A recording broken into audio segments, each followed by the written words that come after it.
This is the last message, so kindly listen carefully. இது இந்த கூட்டத்தினுடைய கடைசி தூதா இருக்கிறபடினால் கவனமாய் செவி கொடுங்கள். මෙම අපගේ යොවුන් කඳවුරේ අවසාන දේශනයයි කරුණාකර ඒ නිසා හොඳින් ඇහුම්කන් දෙන්න. Let's turn to Ecclesiastes chapter 9 and read verse 18.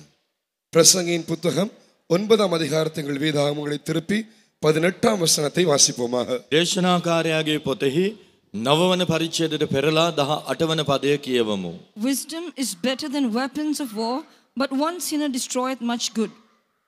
யுத்த ஆயுதங்களை பார்க்கிலும் ஞானமே நலம், பாவியான ஒருவன் மிகுந்த நன்மையை கெடுப்பான். යුදවලට වඩා ප්‍රඥාව වටින්නේය. නමුත් ඒක පෞකාරයෙක් හොඳ බොහෝ කාරණා නැති කරයි. We are learning this about how to be wise in our spiritual battles. நம்முடைய ஆவிக்குரிய யுத்தங்களில் எவ்வாறு ஞானம் உள்ளவர்களாய் செயல்பட வேண்டும் என்று கற்றுக்கொண்டு வருகிறோம். අපගේ ආත්මික යුද්ධයන්හිදී අප ප්‍රඥාවන්තව ක්‍රියා කරන්නේ කෙසේදයි අප අධ්‍යයනය කරමින් පැමිණෙනවා. You know, the nature of sin inside each one of us is in a sense the genes of Satan. நமக்குள் இருக்கிறதான நம்முடைய ஜென்ம பாவ சுபாவமானது இன்னும் வேறு வார்த்தைகளில் கூறுவோம் என்றால் அது பிசாசினுடைய ஜீன்கள் ஜான்களாய் අප තුල තිබෙනා වූ පාප ස්වභාවය වනාහි යක්ෂයාගේ ඥානමෙන් අප තුල දකිනු ලබනවා. That is why we have the nature of the devil in us because of these genes. இந்த பிசாசுடைய மர்மனாக்கள் நிமித்தமாய் நமக்குள் அவனுடைய சுபாவங்கள் காணப்படுகின்றன. මේ යක්ෂයාගේ ඥාන නිසා යක්ෂ ස්වභාවයන් අප තුල දකිනු ලබනවා. So just like a child looks half like the mother and half like the father, ஒரு குழந்தையானது பாதி தகப்பனை போலவும் பாதி தாயை போலவும் தோற்றம் அளிப்பதை போல் ලදරුවෙකු භාගයක් මවමෙන්ද භාගයක් පියාමෙන්ද ඒ ස්වරූපයේ දක්නාසේම my old man looks half like me, half like the devil. என்னுடைய பழைய மனிதன் என்னை போல் அரைவாசி என்னை போலவும் அரைவாசி பிசாசை போலவும் தோற்றம் அளிக்கின்றான். මාගේ පරණ මනුෂ්‍යයා භාගයක් මාමෙන්ද භාගයක් යක්ෂයාමෙන්ද දකිනු ලබනවා. That is why this old man is inclined towards sin, inclined towards the devil, inclined towards hell. ஆகையால் தன்னுடைய பழைய மனிதனானவன் பாவத்துக்கு நேராய் சாய்ந்திருக்கிறான், பிசாசுக்கு நேராய் சாய்ந்திருக்கிறான், பாதாளத்துக்கு நேராய் சாய்ந்த வண்ணமாய் இருக்கின்றான். ඒ නිසා තමයි පරණ මනුෂ්‍යයා පාතාලයේ දෙසට යක්ෂයා දෙසට පාපයේ දෙසට ඇලව සිටින්නේ ඇලුම්ව සිටින්නේ. It is because of this wrong inclination that it is so easy for us to sin and so difficult for us to be holy. இப்படிப்பட்ட பிழையான தவறான பக்கத்தில் நாங்கள் சாய்ந்திருக்கிறபடியினால் நாம் பாவம் செய்வது நமக்கு மிகவும் இலகுவாய் இருக்கிறது. ඒ ආකාරයෙන් වැරදි පැත්තකට අප හාන්සි වී සිටින බැවින් පව් කිරීම අපට පහසු දෙයක් වෙනවා. And so difficult to be holy. பரிசுத்தமாய் இருப்பது மிகவும் கடினமாய் இருக்கிறது. ශුද්ධව ජීවත් වීම ඊටාම අමාරු එකක්ව තිබෙනවා. So in this spiritual battle I have to fight against myself and fight against the devil. என்னுடைய ஆவிக்குரிய யுத்தத்தில் நான் எனக்கு விரோதமாகவும் அதே நேரத்தில் பிசாசுக்கு விரோதமாகவும் யுத்தம் பண்ண வேண்டியதாக இருக்கிறது. ආත්මික යුද්ධයේදී මම මට විරුද්ධවත් යක්ෂයාට විරුද්ධවත් යුද්ධ කළ යුතුව තිබෙනවා. In this verse we read, a sinner destroyeth much good.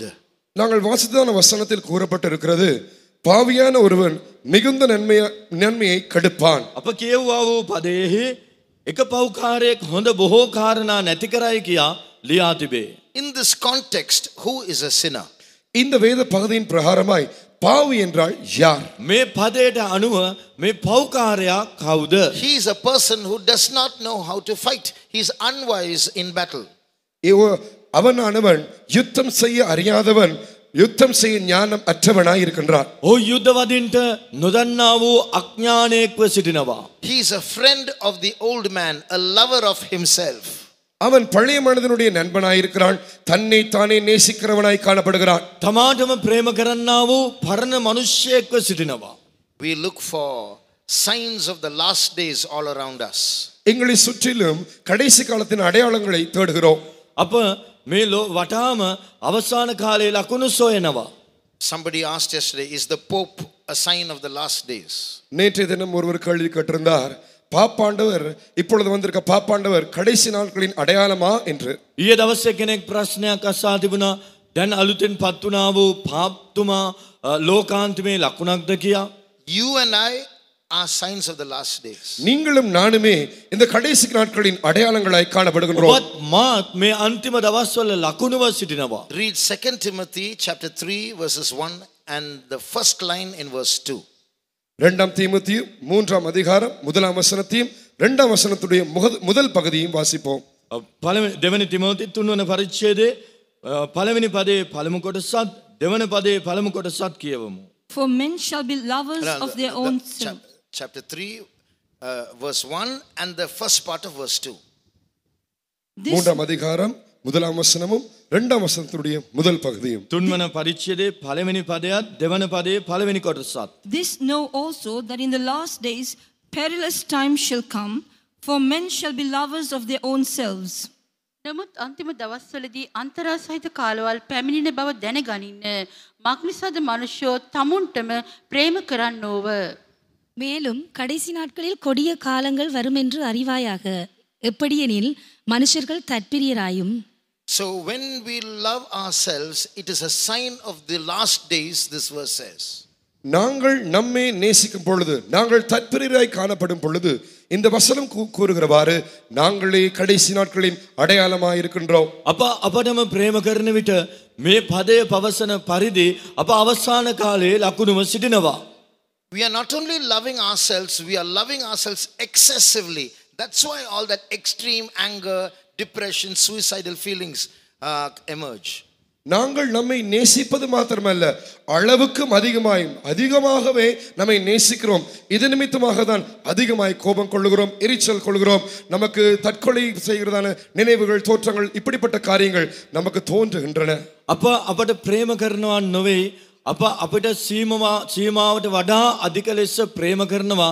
ඒ නිසා තමයි අධික කෝපය, ඒ මානසික පීඩනය, සියදිවි හානි කර ගැනීමේ සිතුවිලි මෙවැනි දේ අපට පහළවන්නේ. We are fighting for good. நாங்கள் நன்மைக்காய் யுத்தம் செய்கிறோம். අප යහපත උදෙසා යුද්ධ කරනවා. We are fighting for holiness.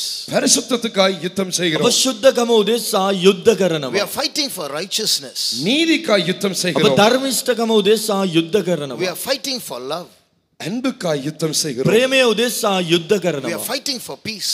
சமாதானத்திற்காய் யுத்தம் செய்கிறோம். සාමය උදෙසා යුද්ධ කරනවා. But if we are lovers of ourselves, this verse says, all the good that we are fighting for, we will destroy.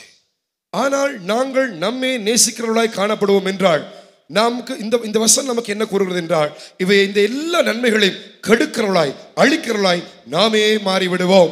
නමුත් අපටම ප්‍රේම කරමින් එසේ කරනවා නම් මෙම පදයෙහි පවසන පරිදි ඒ එක නරක දේ බොහෝ යහපත් කාරණා නැති කර දමනවා. So if you don't learn to hate yourself, like I said, if you don't learn to say from your heart, go die to yourself, and you love yourself, your old man, you are going to join Satan and destroy good things in the church, in your family, in your life. நாங்கள் நம்மை வெறுத்து, நாம் நம்மை பகைத்து, நம்முடைய பழைய மனிதனை வெறுத்து போய் செத்து போ என்று அவனை பார்த்து சொல்லாத பட்சத்தில் நாம் நம்முடைய சுயத்தை நாமே நேசிக்கிறவர்களாய், அளவுக்கு அதிகமாய் நேசிக்கிறவர்களாய் நாங்கள் காணப்படுவோம் என்றால், பிசாசோடு கூட நாமும் கைகோர்த்து நம்முடைய குடும்பத்தை, நம்முடைய குடும்பத்தின் நன்மை, நம்முடைய சபையின் நன்மை, நம்முடைய நன்மை நம்மை அழிக்கின்றவர்களாய், கெடுக்கின்றவர்களாய் காணப்படுவோம். අප අධික ලෙස අපට ප්‍රේම කරමින්, මමත්වයට ප්‍රේම කරමින්, පරණ මනුෂ්‍යයාට ප්‍රේම කරමින් දකින්න ලබනවා නම් අපගේ විරුද්ධකාරයා වන යක්ෂයා හා සමග එක්ව සියලු යහපත නැති කරන්නා වූ අයව සිටිනවා. ඒ කරුණ කොටගෙන ඔබේ යහපත, ඔබගේ පවුලේ යහපත, සභාවේ යහපත ඔබ නැති කරන්නේ බවට පත්වනවා. Therefore, hear instruction and be wise and refuse it not. ஆகையால் அறிவுறுத்தலுக்கு செவி கொடுத்து ஞானமாய் இருந்து ஞானமாய் நடந்து அதை நீங்கள் நிராகரிக்க வேண்டாம். එනිසා අවවාදයන් පිළිගෙන ඒ යුද උපක්‍රම අනුගමනය කරමින් ඒවා නොසලකා නොසිටිය යුතුයි. So, setting up a council when you run into a problem, a difficult situation, setting up a council, wait on the Lord, pray, he will tell you what to do, where to go, what you say. That is wisdom is in war. நீங்கள் ஒரு கஷ்டமான சூழலுக்கு முகம் கொடுக்கும் பொழுது உங்களுக்கு என்ற ஒரு ஆலோசனை சங்கத்தை அமைத்துக் கொண்டு நீங்கள் காத்திருந்து ஜெபித்து கொண்டு இருங்கள். அப்பொழுது தேவன் உங்களுக்கு ஆலோசனை தந்து எப்போது எங்கே என்ன சொல்ல வேண்டும் என்ன செய்ய வேண்டும் என்று அவர் ஆலோசனை கற்றுக் கொடுப்பார். அதுவே யுத்தத்தில் ஞானமாய் இருக்கின்றது. ඔබ ප්‍රශ්නයකට මුහුණ දෙන අවස්ථාවේදී වහාම මන්ත්‍රණ සභාවක් පිහිටවාගෙන එහි මන්ත්‍රණය පතන්න. එවිට උන්වහන්සේ ඔබ කුමක් කළ යුතුයිද, කොහේ යා යුතුයිද, කුමක් පැවසිය යුතුයිද කියා ඔබට උගන්වා දෙනවා ඇති. ඒ තමයි යුද්ධයේ ප්‍රඥාව. ඒ පාවිච්චි කරමින් යුද්ධ කරන්න. In your difficulty, in your trial, you have to ask 7 questions. உங்கள் சோதனையில் உங்கள் கஷ்டமான போராட்டமான சூழலில் நீங்கள் 7 விதமான கேள்விகளை கேட்க வேண்டும். ඔබගේ සෝදිසි පරීක්ෂා අවස්ථාවන්හිදී ඔබ ප්‍රශ්න 7ක් අසා සිටිය යුතුයි. Yesterday, the last question we saw analyzed was the question when. நேற்றைய தினம் நாங்கள் கடைசியை ஆராய்ந்ததான அந்த கேள்வியானது எப்போது. පසුගිය දවසේ අප සලකා බැලුවා වූ ප්‍රශ්නය කුමක්ද නම් කවදාද යන්නයි. I'll just say a little more about this and then we'll move to the question, the last question, which. இப்பொழுது இதை குறித்து இன்னும் சில விடயங்களை சொல்லிவிட்டு அதன் பிறகு கடைசி கேள்வியாகிய எந்த என்றதான கேள்வி கடந்து செல்லுவோம். මේ ප්‍රශ්නය ගැන කෙටියෙන් මා ඔබට පවසමින් අපගේ අවසාන ප්‍රශ්නය වෙන කොයි කවර යන්නා වූ ප්‍රශ්නය වෙතට යොමු වෙමු. We all know about the term will of God. தேவ சித்தத்தை குறித்து நாம் யாவரும் அறிந்திருக்கின்றோம். දේව කැමැත්ත කියන්නා වූ ඒ දේ ගැන අප දැන සිටිනවා. Today this term has become a cliche. That means it has been repeated so often that it has lost its meaning. இன்று இந்த வசனமானது அடிக்கடி பாவிக்கப்பட்டு அதை நாங்கள் கேட்டபடியினால் அதன் அர்த்தத்தை அந்த பதங்கள் இழந்து போயுள்ளன. අද බොහෝ වතාවක් මේ පද පාවිච්චි කර තිබෙන නිසා බොහෝ දෙනා එහි අර්ථය නැති කරගෙන සිටිනවා. So instead of using the term will of God, I want to present it in another way. தேவனுடைய சித்தம் என்றதான இந்த விதத்தில் இந்த பதத்தை பாவிக்காமல் இது வேறு வார்த்தைகளில் உங்களுக்கு முன்வைக்க விரும்புகிறேன். දේව කැමැත්ත කියන්නා වූ ඒ පද පාවිච්චි නොකොට වෙනත් වචනයන්ගෙන් මම ඔබට ඒ දේ පවසන්නට කැමැත්තෙමි. God has a dream about each one of you. உங்கள் ஒவ்வொருவரை குறித்தும் தேவனுக்கு ஒரு கனவு உண்டு. ඔබ සෑම කෙනෙක් සම්බන්ධයෙන්ම උන්වහන්සේට සිහිනයක් තිබෙනවා. That dream that God has about you is so great, is so glorious, it's so mind-blowing that you in your lifetime with all your imagination cannot dream anything like that. அவர் உங்களை குறித்து வைத்திருக்கிறதான அந்த கனவானது அவ்வளவு பெரிதாய் இருக்கிறது, அவ்வளவு மகிமையாய் இருக்கிறது. அது சிந்திக்கும் பொழுது தலை வெடிப்பது போல நம்மால் அதை கிரகித்து யோசித்து புரிந்து கொள்ள கூடாத அளவிற்கு அவ்வளவு பெரிதாய் இருக்கிறது. உங்கள் வாழ்க்கை பூராக நீங்கள் சிந்தித்து யோசித்து கனவு கண்டாலும் அப்படிப்பட்டதான தேவனுடைய கனவு போன்ற ஒன்றுக்கு ஒப்பாய் உங்களால் கனவு காணவே முடியாது. ஆமென். ඔබ ගැන වූ දෙවියන් වහන්සේගේ සිහිනය සලකා බලනවා නම් එය අති මහත් විශාල සිතාගත නොහැකි කල්පනාවට මනුෂ්‍යයාගේ කල්පනාවට නොපෙමිණෙන්නා වූ කොච්චර ඔබ සිතුවත් ඔබගේ සිතට ඒ සිතාගත නොහැකි මහා පුදුම දෙයක් තිබෙනවා. ඔබ ගැන තිබෙන්නා වූ සිහිනයට වඩා ඒ අති විශාල වූ සිහිනයකි. Your own aspirations and dreams about your own future are childish and vanity compared to God's dream about you. தேவன் உங்களை குறித்து தேவனுக்கு இருக்கிறதான சொப்பனத்தோடு உங்களுக்கு உள்ள இருக்கிறதான கனவுகள், உங்கள் எதிர்பார்ப்புகள், உங்களுடைய ஆசைகள், உங்களுடைய விருப்பங்கள் இவை எல்லாம் ஒப்பிட்டு பார்க்கும் பொழுது அவை எல்லாம் உங்களுடைய கனவு இதுவரை எல்லாம் குழந்தைத்தனமாய் அற்பமானதாய் காணப்படுகின்றன. ඔබ තුළ ඔබ ගැන වූ සිහිනයක් අදහස් ආශාවන් තිබෙනවා නොවේද? නමුත් දෙවියන් වහන්සේ ඔබ ගැන තබා තිබෙන උන්වහන්සේ ඔබ ගැන දකින්නා වූ සිහිනය හා සමග ඔබගේ ඒ සිහිනය සංසන්දනය කර බලද්දී ඔබගේ සිහිනය මායාවක්, එය ලාමක දෙයක්ව තිබෙනවා. If you read 1 Corinthians 2:9, you see God's dream about you there. முதலாம் கொரிந்தியர் 2ஆம் அதிகாரம் 9ஆம் வசனத்தை வாசித்து பார்த்தால் அங்கே உங்களை குறித்ததான தேவனுடைய கனவை நாங்கள் வாசிக்கலாம். පළවෙනි කොරින්ති දෙවන පරිච්ඡේදයේ 9 වන පදයේහි උන්වහන්සේ සතුව තිබෙන ඔබ ගැන උන්වහන්සේ සතුව තිබෙන සිහිනය අපට කියවන්න පුළුවනි. But as it is written, eye hath not seen, nor ear heard, neither have entered into the heart of man the things which God hath prepared for them that love him. නමුත් ලියා තිබෙන ලෙස දෙවියන් වහන්සේ විසින් තමන් ප්‍රේම කරන්නන්ට සූදානම් කළ යම් දෙයක් ඇද්ද ඒ දේ ඇසට නොපෙනුනේය කනට නොඇසුනේය මනුෂ්‍යයාගේ සිතට නොපැමිණෙන්නේය. எழுதியிருக்கிறபடி தேவன் தம்மில் அன்பு கூறுகிறவர்களுக்கு ஆயத்தம் பண்ணினவைகளை கண் காணவும் இல்லை, காது கேட்கவும் இல்லை, அவைகள் மனுஷனுடைய இருதயத்தில் தோன்றவும் இல்லை. Listen carefully. கவனமாய் செவி கொடுங்கள். හොඳින් ඇහුම්කන් දෙන්න. That dream that God has about you, that place that God has prepared for you, you can go anywhere on this planet earth, you won't find such a place. தேவனுக்கு உங்களை குறித்திருக்க சொப்பனம், தேவன் உங்களுக்கு ஆயத்தம் பண்ணி கொண்டிருக்கிற அந்த இடத்தோடு ஒப்பிட்டு பார்க்கும் பொழுது இந்த கிரகத்தில் எந்த மூளைக்கு சென்றாலும் எந்த இடத்துக்கு சென்றாலும் அப்படிப்பட்ட இடத்தை உங்களால் கண்டுபிடிக்க முடியாது, உங்களால் பார்க்கவே முடியாது. ඔබ ගැන දෙවියන් වහන්සේ තබා තිබෙනා වූ ඒ සිහිනය, ඔබ දෙසා උන්වහන්සේ පිළිල කරන්නා වූ ඒ ස්ථානය ගැන ඔබ සිතනවා නම් මේ ග්‍රහලෝකයේ ඔබ කොහේ ගියත් එය දකින්නට නම් ලැබෙන්නේ නැහැ එවැනි තැනක්. You may have heard about so many stories and of beautiful places. You may have heard about so many fantasies about beautiful places, but you will never hear an apt description of that dream place that God is making for you. நீங்கள் எத்தனையோ அழகான இடங்களை குறித்து கேள்விப்பட்டிருப்பீர்கள், அழகான இடங்களை குறித்த கற்பனை காரியங்களை எல்லாம் நீங்கள் கேட்டிருப்பீர்கள். ஆனால் உங்களுக்காய் தேவன் ஆயத்தமாக்கி இருக்கிறாரே அந்த கனவு இடம், அந்த மேன்மையான இடத்தை போன்ற அதற்கு ஒப்பான ஒன்றையும் கூட உங்களால் காண்டு கேட்கவோ முடியாது. ඔබ ඊටාම ලක්ෂණ වූ ස්ථාන ගැන අසා තිබෙන්න පුළුවන්. ඒ වගේ ලස්සන තැන් ගැන ඔබ කතාන්දර අසා තිබෙන්න පුළුවන්. එනමුත් දෙවියන් වහන්සේගේ සිහිනේ ඔබ උදෙසා උන්වහන්සේ පිළිල කරන්නා වූ එම ස්ථානයට ඒ කිසිවක් ලං කරන්නවත් බෑ. How many of you have seen paintings of professional world-renowned artists? Paintings which you can't understand. You don't even know what that is. உலகளவு ரீதியில் பிரபலம் பெற்றதான ஓவியர்கள் வரைந்ததான படங்கள் எத்தனை பேர் பார்த்திருக்கிறீர்கள்? அவை பார்க்கும் பொழுது அதில் என்ன இருக்கிறது என்று கூட உங்களுக்கு புரியாத வண்ணமான அப்படிப்பட்ட ஒரு அபிப்பிராயம் அப்படிப்பட்டதான ஓவியங்களை எத்தனை பேர் பார்த்திருக்கிறீர்கள்? සුප්‍රසිද්ධ චිත්‍ර ශිල්පීන් සමහරුන්ගේ චිත්‍ර ඔවුන් ඇඳ තිබෙනවා. ඒවා දෙස බලන කල්හි ඒ කුමක්ද කියා හෝ තේරුම් ගන්නට නොහැකි.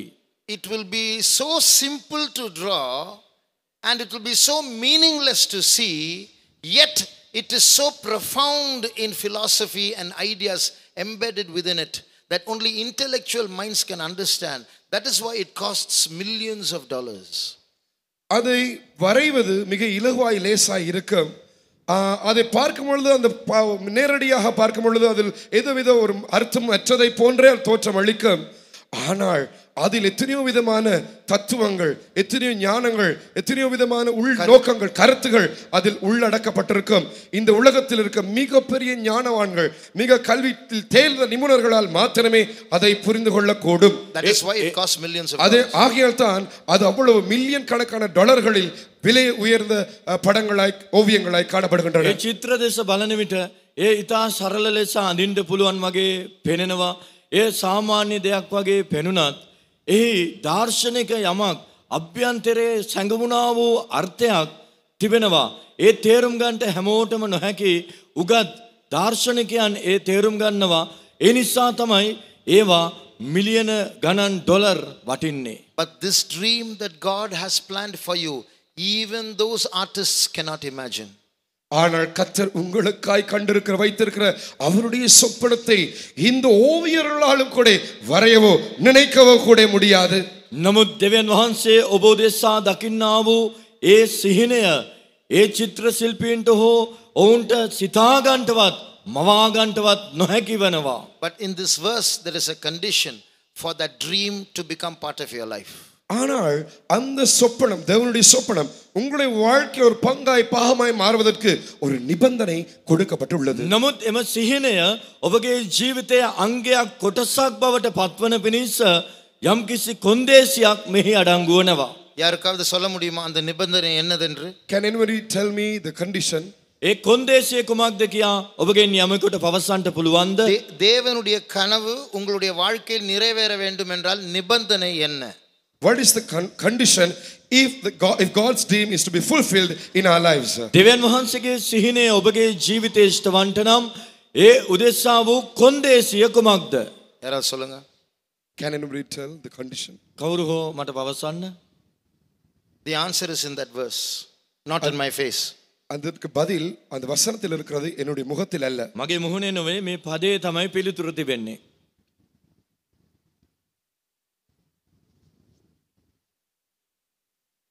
அந்த வசனத்தில் இருக்கு answer. The answer is in that verse. ඒ පදේහි පිළිතුරු තිබෙනවා. You have to love him. அவரை அன்பு கூற வேண்டும். උන්වහන්සේට ප්‍රේම කළ යුතුයි. He loves you, but how much do you love him? அவர் உங்களை அன்பு கூறுகிறார், ஆனால் நீங்கள் அவரை எவ்வளவுக்கு அன்பு கூறுகிறீர்கள்? උන්වහන්සේ අපට ප්‍රේම කරනවා. ඔබ උන්වහන්සේට කොපමණ දුරට ප්‍රේම කරනවාද? He loves you like crazy. He wants to marry you, but how much do you love him? அவர் உங்களை பைத்தியத்தரமாய் உங்களை நேசிக்கிறார், அன்பு கூறுகிறார். உங்களை விவாகம் பண்ணவும் அவர் மிகவும் விரும்புகிறார், ஆனால் நீங்கள் எவ்வளவுக்கு அதிகமாய் அவரை அன்பு கூறுகிறீர்கள்? උමතු ලෙසින් ඔබට උන්වහන්සේ ප්‍රේම කරනවා. ඔබ විවාහ කරගන්න කැමති වෙනවා. හැබැයි ඔබ කොච්චරක් උන්වහන්සේට ප්‍රේම කරනවද? Now, the answer to the question when.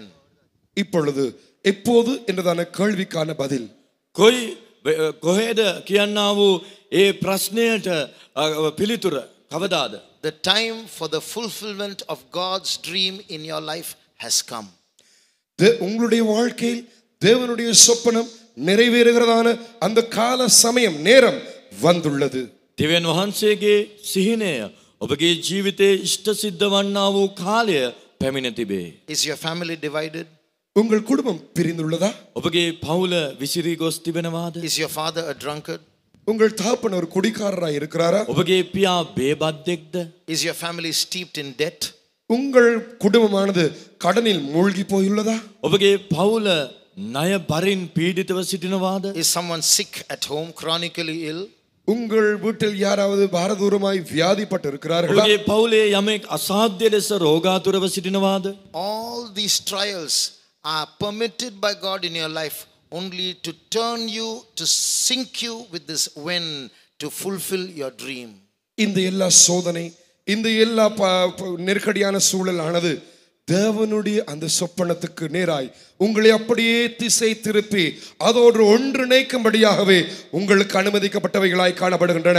ඒ සියලු සෝදිසි, ඒ අමාරුකම් පීඩාවන් උන්වහන්සේ අනුමත කර තිබෙන්නේ මන්දයත් ඔබ උන්වහන්සේගේ සිහිනයේ දෙසට හරවන පිණිසයි. Read Hosea chapter 2:19, a verse you've often read. ஓசியா 2ஆம் அதிகாரம் 19ஆம் வசனத்தை வாசிப்போம். நீங்கள் அடிக்கடி வாசிக்கிறதான வசனம். හොෂයා 2:19 කියවමු. ඔබ නිතර නිතර කියවන්නා වූ පදයක්. And I will betroth thee unto me forever. Yea, I will betroth thee unto me in righteousness and in judgment and in loving kindness and in mercies. මම නුඹ සදාකාලටම පාවා ගන්නෙමි. එසේ ධර්මිෂ්ඨකමද විනිශ්චයද කරුණාවද අනුකම්පාවද ඇතුව නුඹ පාවා ගන්නෙමි. நித்திய விவாகத்துக்கென்று உன்னை எனக்கு நியமித்துக் கொள்ளுவேன். நீதியும் நியாயமும் கிருபையும் உருக்க இரக்கமுமாய் உன்னை எனக்கு நியமித்துக் கொள்ளுவேன். Do you understand the meaning of this verse? இந்த வசனத்துடைய அர்த்தத்தை புரிந்து கொள்ளக்கூடியதா இருக்கிறதா? මෙම පදයේ අරුත ඔබට තේරුම් ගත හැකද? No, you don't. இல்லை, உங்களுக்கு அது முடியாது. නෑ, ඒ ඔබට නොහැකි. But St. Paul understood. ஆனால் பரிசுத்த பவுல் அதை புரிந்து கொண்டார். නමුත් ශුද්ධවර පාවුලතුමා මේ තේරුම් ගත්තා. When he understood the meaning of this dream, of this verse, that Jesus wanted to marry him, he said, I count all that is gain, all my own dreams, I count as dung to fulfill that dream. பரிசுத்த பவுலானவர் இந்த வசனத்தின் அர்த்தத்தை புரிந்து கொண்டதான சமயத்தில் இயேசு தன்னை விவாகம் பண்ண விரும்புகிறார் என்றதான விடயத்தை புரிந்து கொண்டதான அந்த சமயத்தில் தானே அவருக்கு ராமமாயிருந்த அனைத்தையும் அவருடைய சொப்பனங்கள் அவர் எதிர்பார்த்து விரும்பின யாவற்றையும் குப்பை கூளமாய் எண்ணி அதை எல்லாவற்றையும் புறம்பே தள்ளிவிட்டார். මේ පදේ අර්ථය ශුද්ධවර පාවුලතුමා තේරුම්ගත් අවස්ථාවේදී උන්වහන්සේ තමාව සරණ පාවා ගැනීමට කැමති වනවා කියා ඔහු දෙවියන් වහන්සේගේ සිහිනය තේරුම්ගත් අවස්ථාවේදී ඔහු කුමක්ද පවසන්නේ?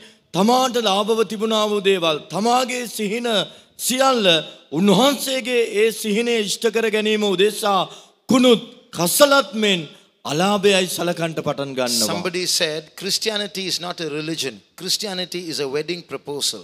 ஒருவர் கூறினார் கிறிஸ்தவம் என்று சொன்னால் அது ஒரு மதம் அல்ல, அது விவாக அழைப்பாய் இருக்கிறது. කෙනෙක් මෙසේ පැවසුවා ක්‍රිස්තියානිය යනු ආගමක් නොවේ, එය මංගල යෝජනාවක් කියා. So this verse in colloquial terms is Jesus calling to you and asking you, will you marry me?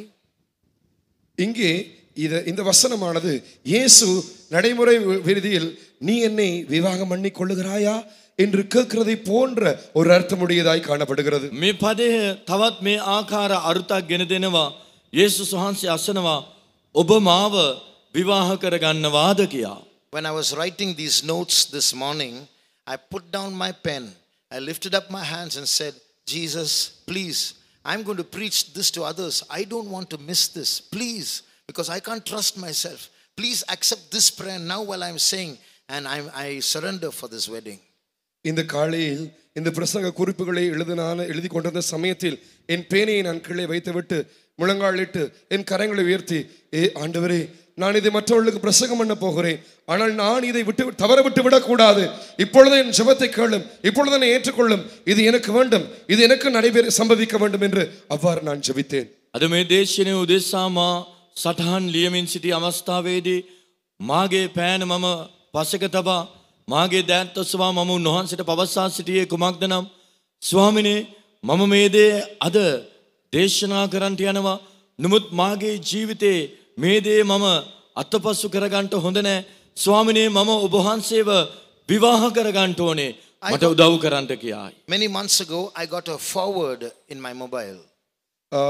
சில மாதங்களுக்கு முதலாக அங்கே ஃபார்வர்ட் பண்ணப்பட்ட ஒரு செய்தி மெசேஜ் என்ற என்னுடைய கையடக்க தொலைபேசிக்கு வந்தது. මාගේ දුරකථනයට මාස කිහිපයකට ප්‍රථමයෙන් පණිවිඩයක් ලැබුණා. Taken by itself, it might seem meaningless, but inserted into the subject when, it seems to have meaning. ஒரு விடயத்தை மேலோட்டமாய் நாங்கள் பார்க்க வேளையில் Now taking this forward, இந்த ஃபார்வர்ட் இந்த மெசேஜை நாங்கள் மேலோட்டமாய் பார்க்கும் பொழுது அது ஏதோ ஒரு அர்த்தமற்றதை போல் இருக்கலாம். ஆனால் எப்போது என்ற அந்த கண்ணோட்டத்து கேள்வியின் கண்ணோட்டத்தோடு பார்க்கும் பொழுது அதில் பெரிய அர்த்தம் உண்டாயிருக்கிறது. මේ පණිවිඩය දෙස අප පිටාතරින් බලන කල්හි අර්ථයක් නොමැතිව තිබෙනවාමෙන් තිබිය හැකි. නමුත් කවදාද කියන දේ ගැන අප සලකා බලන විට එහි ගැඹුරු සැඟවුණා වූ අර්ථයක් තිබෙනවා. I'll read it out to you. அதை நான் இப்பொழுது உங்களுக்கு வாசிக்கிறேன். එදැන් මම ඔබට කියවන්නම්. It might be uncomfortable. அது அசௌகரியமாய் இருக்கலாம். එය අපහසු දෙයක් මෙන් තිබෙන්න පුළුවන්. It might be unfair. அது அநியாயமாய் கூட இருக்கலாம். එය අසාධාරණ මෙන් තිබෙන්න පුළුවන්. You might not like it. நீங்கள் அதை விரும்பாது இருக்கலாம். ඔබ එයට අකමැති වෙන්නත් පුළුවන්. But God is in control. ஆனால் தேவன் அங்கே ஆளுகையில் இருக்கிறார். නමුත් දෙවියන් වහන්සේ එහි පාලනය නටු කරගෙන සිටිනවා. Keep obeying. Your time is coming. நீங்கள் கீழ்ப்படிந்து கொண்டே இருங்கள், உங்கள் நேரம் நெருங்கி வந்து கொண்டிருக்கிறது. කීකරු වෙමින් සිටින්න ඔබගේ වේලාව ලං වෙමින් තිබේ. So put this into the context of your trial, that difficult situation you're going through. நீங்கள் போகிறதான சோதனை, அந்த கஷ்டமான பாதை, அந்த யுத்தத்தில் இந்த செய்தியை அதற்குள் இணைத்து கவனித்து பாருங்கள். ඔබ මුහුණ දෙන්නා වූ යුද්ධය, ඒ ප්‍රශ්නය, ගැටලුව තුලට මෙය යොමු කර ඒට සම්බන්ධ කර සිතා බලන්න. It might be uncomfortable. அது அசௌகரியமாய் இருக்கலாம். එය අසහනය, අපහසු දෙයක් වගේ පෙනේ. It might be unfair. அது அநீதியாயும் கூட இருக்கலாம். එය අසාධාරණ මෙන් තිබේ. You might not like it. நீங்கள் ஒருவேளை அதை விரும்பாது இருக்கலாம். ඔබ ඊට අකමැති වෙන්නත් පුළුවන්. But God is in control. ஆனால் தேவனே ஆளுகையில் உள்ளார். නමුත් දෙවියන් වහන්සේ එය තම පාලනයේ යටතේ තබාගෙන So සිටිනවා. keep obeying. ஆகையால் தொடர்ந்து கீழ்ப்படிந்து கொண்டே இருங்கள். එනිසා කීකරුවම සිටින්න. Your time is coming. உங்கள் நேரம் நெருங்கி வந்து ඔබගේ கொண்டிருக்கிறது. වේලාව උදා වෙනවා. So that is the when, the answer for when. Your time is coming. இதுவே உங்கள் எப்போது என்ற கேள்விக்கு பதிலாக இருக்கிறது. நேரம் வந்து கொண்டிருக்கிறது. කවදාද යන්න ප්‍රශ්නයට පිළිතුර මෙයයි. ඔබගේ වේලාව උදා වෙමින් තිබෙනවා. So we have reached that bend in the end where the church is going to wake up to realize, I'm going to get married to my beloved husband Jesus.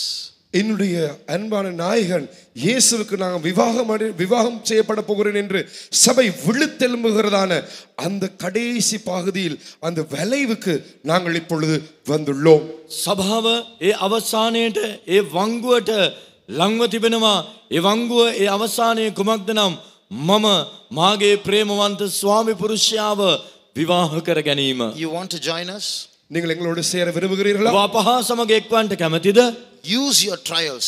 They will turn you. Those trials are your friends, not your enemies. They will turn you towards these times. நீங்கள் உங்கள் சோதனைகளை பிரயோஜனப்படுத்துங்கள். உங்கள் சோதனைகள் உங்கள் சத்துருக்கள் அல்ல, உங்களுடைய நண்பர்களே. அந்த சோதனைகளே இந்த நேர காலத்துக்கு நேராய் உங்களை திசை திருப்பும். ඔබගේ සෝදිසි පරීක්ෂා ප්‍රයෝජනවත් කරගන්න. ඒවා ඔබගේ සතුරෙක් නොවේ. ඒවා ඔබගේ මිතුරෙක්. මේ වංගුවට මේ කාලයට ඔබව ලං කරන්නා වූ මිතුරෙක් ලෙස ඒවා ප්‍රයෝජනවත් කරගන්න. Now the last question, which? இப்பொழுது கடைசி கேள்வி, ඒ අවසාන ප්‍රශ්නේ කොයි කවර? So which means when you fight your battles, which weapons are you going to use?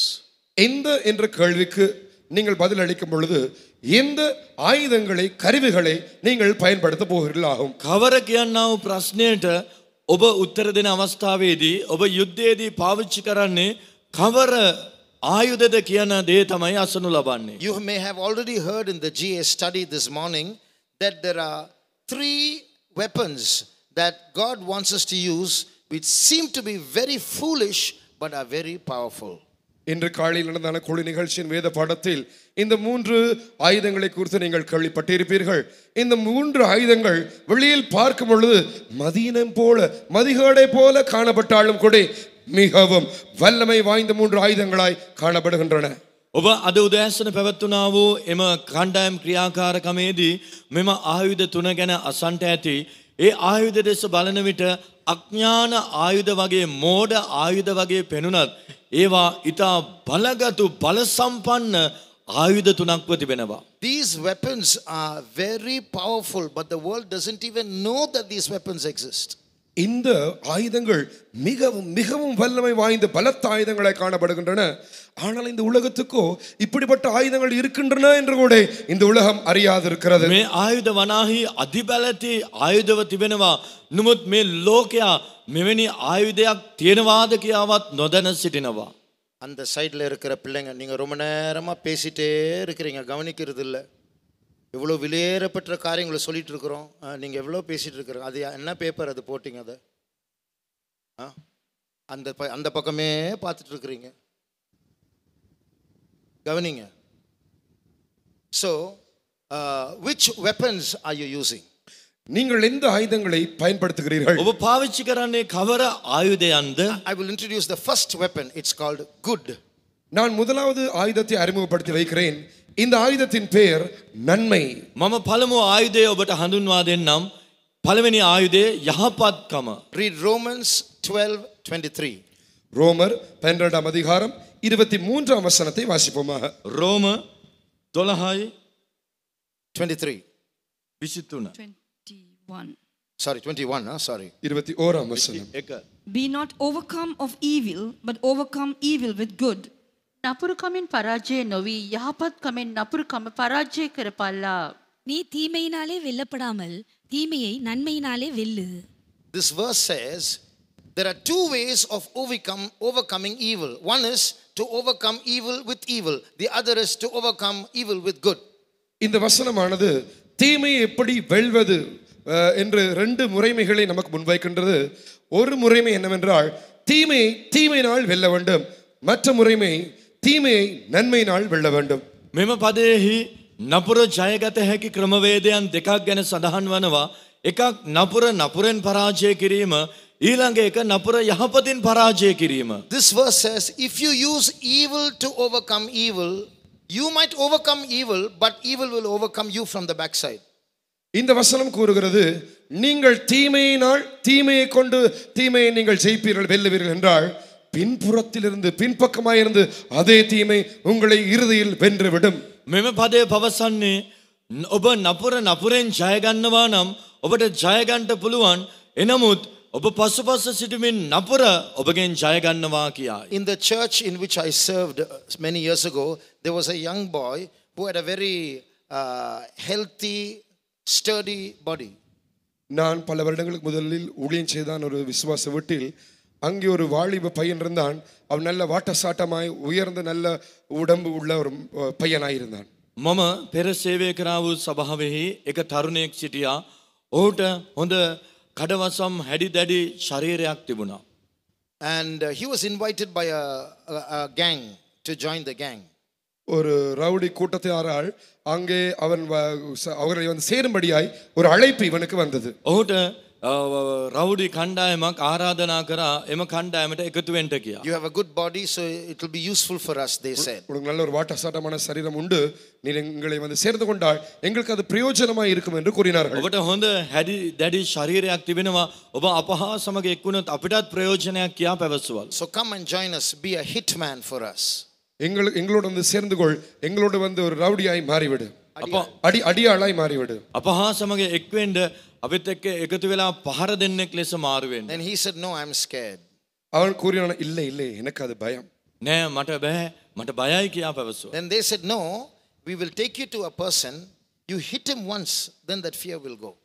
அவர்கள் கூறினார்கள், இல்லை நீ வா, உங்களை ஒரு நபராண்டை நாங்கள் கூட்டிக் கொண்டு போகிறோம், நீ அவனை அடி, அதோடு ஒரு தடவை அடி, அதன் பிறகு உண்ட பயம் அப்படியே போய்விடும். නෑ ඔබ එන්න අපේ එක්කෙනෙක් ගාවට ගෙනියන්නම්. ඔබ එහෙම ස්ථානෙට ගියාම ඔහුට එකවරක් පහර දෙන්න බය ඔක්කොම නැති වෙනවා. The principle is this. They didn't know, the rowdies did not know what they were saying. But the principle is this. You hit a man, that man will fall down. You have overcome evil with evil. But what is going to happen? Your fear will go means you will get a wrong kind of boldness to be a hitman. That means evil has overcome you. அந்த ரவுடிகளுக்கு இந்த வசனம் தெரியவில்லை. ஆனால் இந்த வசனம் தான் அங்கே சம்பவிக்கிறது என்று அவர் அறியாது இருக்கிறார்கள். அங்கே நீங்கள் போய் ஒரு மனிதனை அடிக்கலாம், அந்த மனிதன் விழுந்து போய் விடுவான், அவனை நீங்கள் வென்று விடுவீர்கள், தீமையினால் தீமை வென்று விட்டீர்கள். ஆனால் அந்த பொல்லாத ஆவி, அந்த தீய ஆவி உங்களில் வந்து பூந்து விடும், உங்களுக்கு பயம் நீங்கி போய்விடும். ஆனால் நீங்களோ ஒரு அடியாளாய் மாறி தீமையினால் வெல்லப்பட்டு விடுவீர்கள். ඒ චණ්ඩි කුමක්ද පැවසුවේ කියා මේ පදය ඔවුන් දන්නේ නැහැ. ඔවුන් පැවසුව දේ දන්නේ නැහැ. කුමක්ද නම් ඔහු කෙනෙක් ගාවට ගෙන ගොස් පහරක් එල්ල කරනවා. කුමක්ද වෙන්නේ? ඔහු ඇද වැටෙනවා. එවිට මොහු තුල තිබෙනා බය නැති වෙලා යනවා. නපුරෙන් පරාජයට පත්වනවා. But learn to overcome evil with good. Good is a very powerful weapon. When we see the third weapon, you will see how good is powerful. நீங்கள் எப்போதும் நன்மையினால் தீமை வெல்ல கற்றுக்கொள்ள வேண்டும், நன்மையினாலேயே தீமை வெல்ல வேண்டும். ஏனென்றால் இந்த நன்மை அவ்வளவு பயங்கரமான இல்லாவிட்டால் ஒரு வல்லமை வாய்ந்த ஒரு பலத்த ஆயுதமாக இருக்கிறது.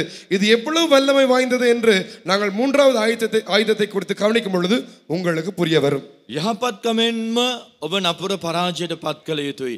එයිදනම් යහපත්කම ඊටාම බලවත් ආයුධයක්ව තිබෙනවා.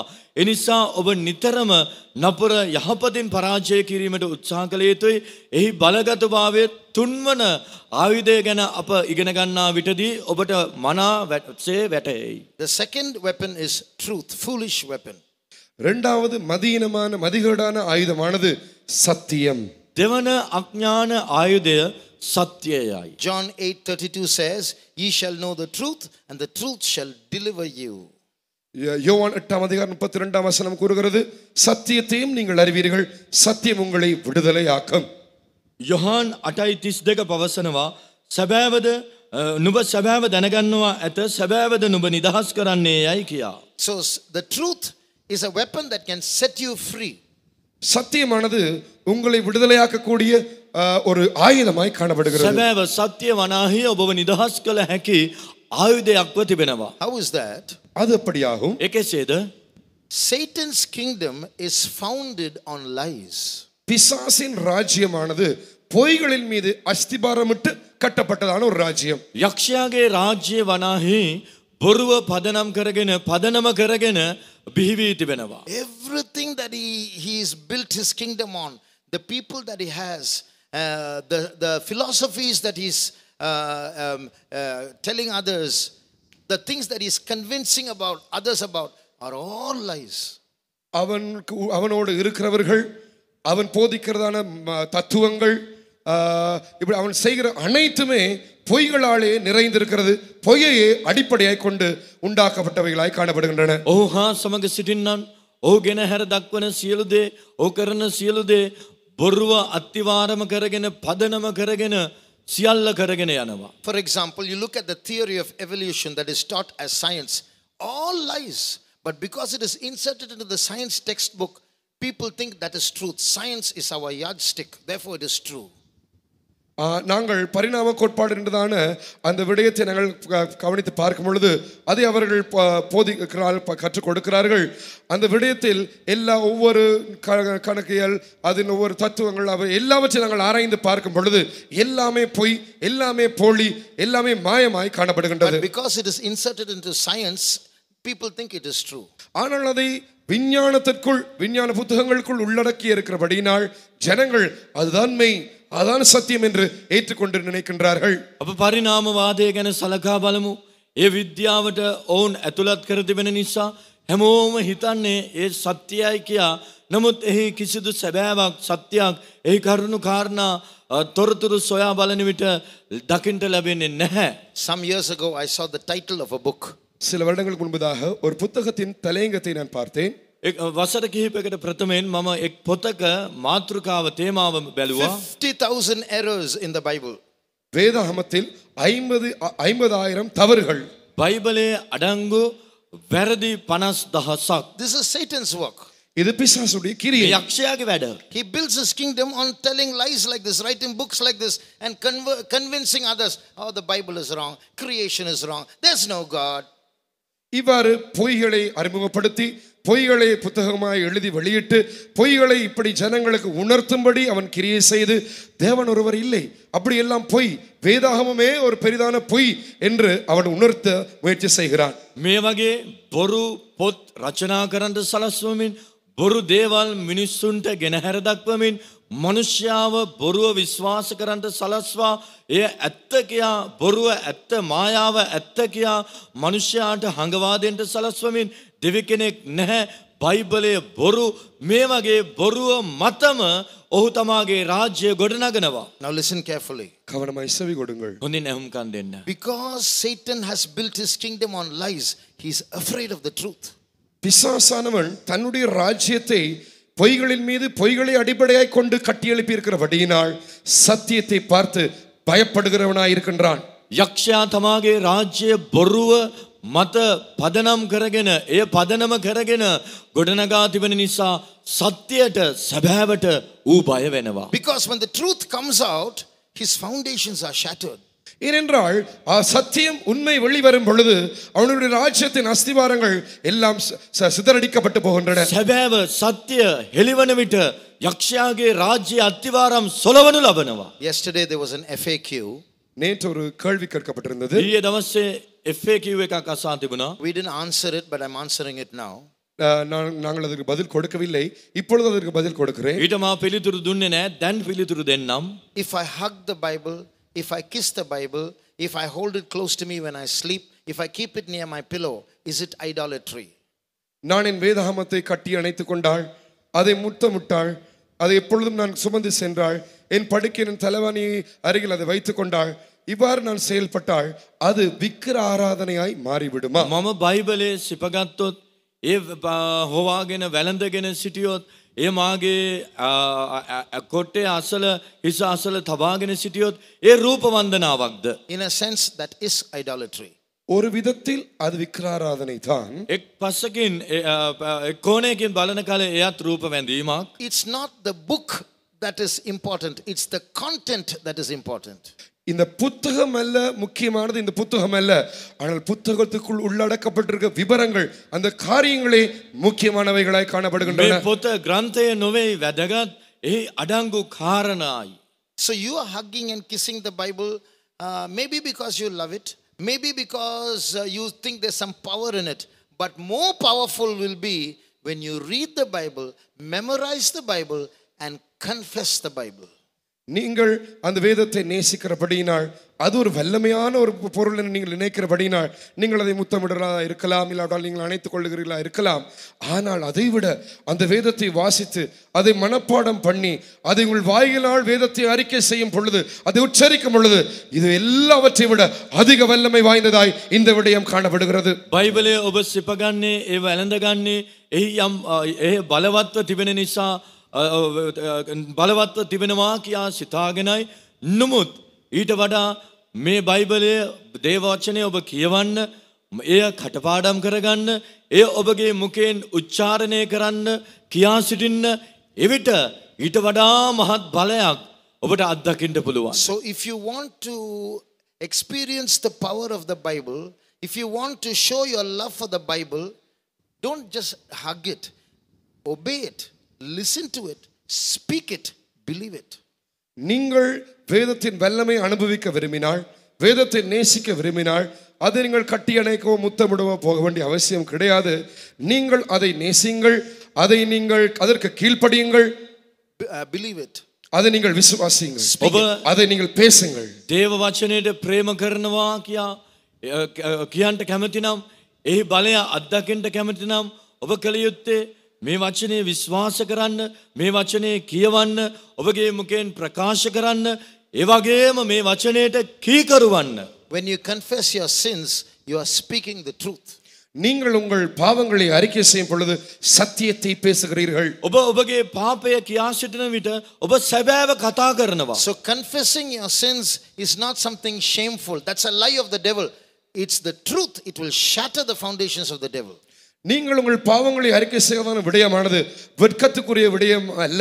பிசாசு அந்த பொய்யை உங்கள் தலைக்கு உங்கள் புகுத்துவான். நீங்கள் உங்கள் பாவங்களை அறிக்கை செய்யும் பொழுது பிசாசின் கோட்டையின் அஸ்திபாரங்கள் தகர்க்கப்பட்டு போகின்றன. ඔබ පාප කියා සිටින අවස්ථාවේදී එය ලජ්ජාශීලී දෙයක් කියා යක්ෂයාගේ බොරුවක් තමයි ඒක. ඒක ඔබ විශ්වාස කරන්න එපා. කුමක්ද නම් සිදුවන්නේ? ඔබ ඔබගේ පාප කියා සිටින විට ඔබ සැබෑව පවසනවා. එවිට යක්ෂයාගේ රාජ්‍යයේ අත්තිවාරම් සොලවනු ලබනවා. So in your battles, use this weapon called good. Forgive, forget, let go. All this is overcoming evil with good. உங்கள் யுத்தத்தில் நன்மை என்கிறதான ஆயுதத்தை பயன்படுத்துங்கள். மன்னியுங்கள், மறவுங்கள், விட்டுக் கொடுங்கள். இது ஒரு வல்லமை வாய்ந்த ஆயுதமாய், நன்மை என்ற ஆயுதமாய் காணப்படுகிறது. ඔබගේ යුද්ධයේදී යහපත්කම නැමැති ආයුධය ඔබ පාවිච්චි කරන්න, කමාව දෙන්න, අමතක කරන්න, අත්හැර දමන්න ඉඩ දෙන්න. එය බලවත් ආයුධයකි. In your spiritual battles, speak the truth, confess your sins, use the word of God, pronounce the word of God. These are powerful weapons. உங்களுடைய ஆவிக்குரிய யுத்தத்தில் சத்தியத்தை பயன்படுத்துங்கள், உங்கள் பாவங்களை அறிக்கை செய்யுங்கள், வேதத்தை உச்சரியுங்கள், வேத வாக்கியங்களை உங்கள் வாயினால் பேசுங்கள். அது Powerful weapons. அது ஒரு வல்லமை வாய்ந்த ஒரு பலத்த ஆயுதமாய் காணப்படுகிறது. ඔබගේ ආත්මික යුද්ධයන්හිදී සත්‍ය පාවිච්චි කරන්න, ඔබගේ පාපය කියා සිටින්න, දේව වචනය ඇදහිල්ලෙන් උච්චාරණය කරන්න, එයට කීකරුවන්න, එය බලවත් ආයුධයකි. Anyone who attended the 4th GA study, can you tell me what the third weapon is?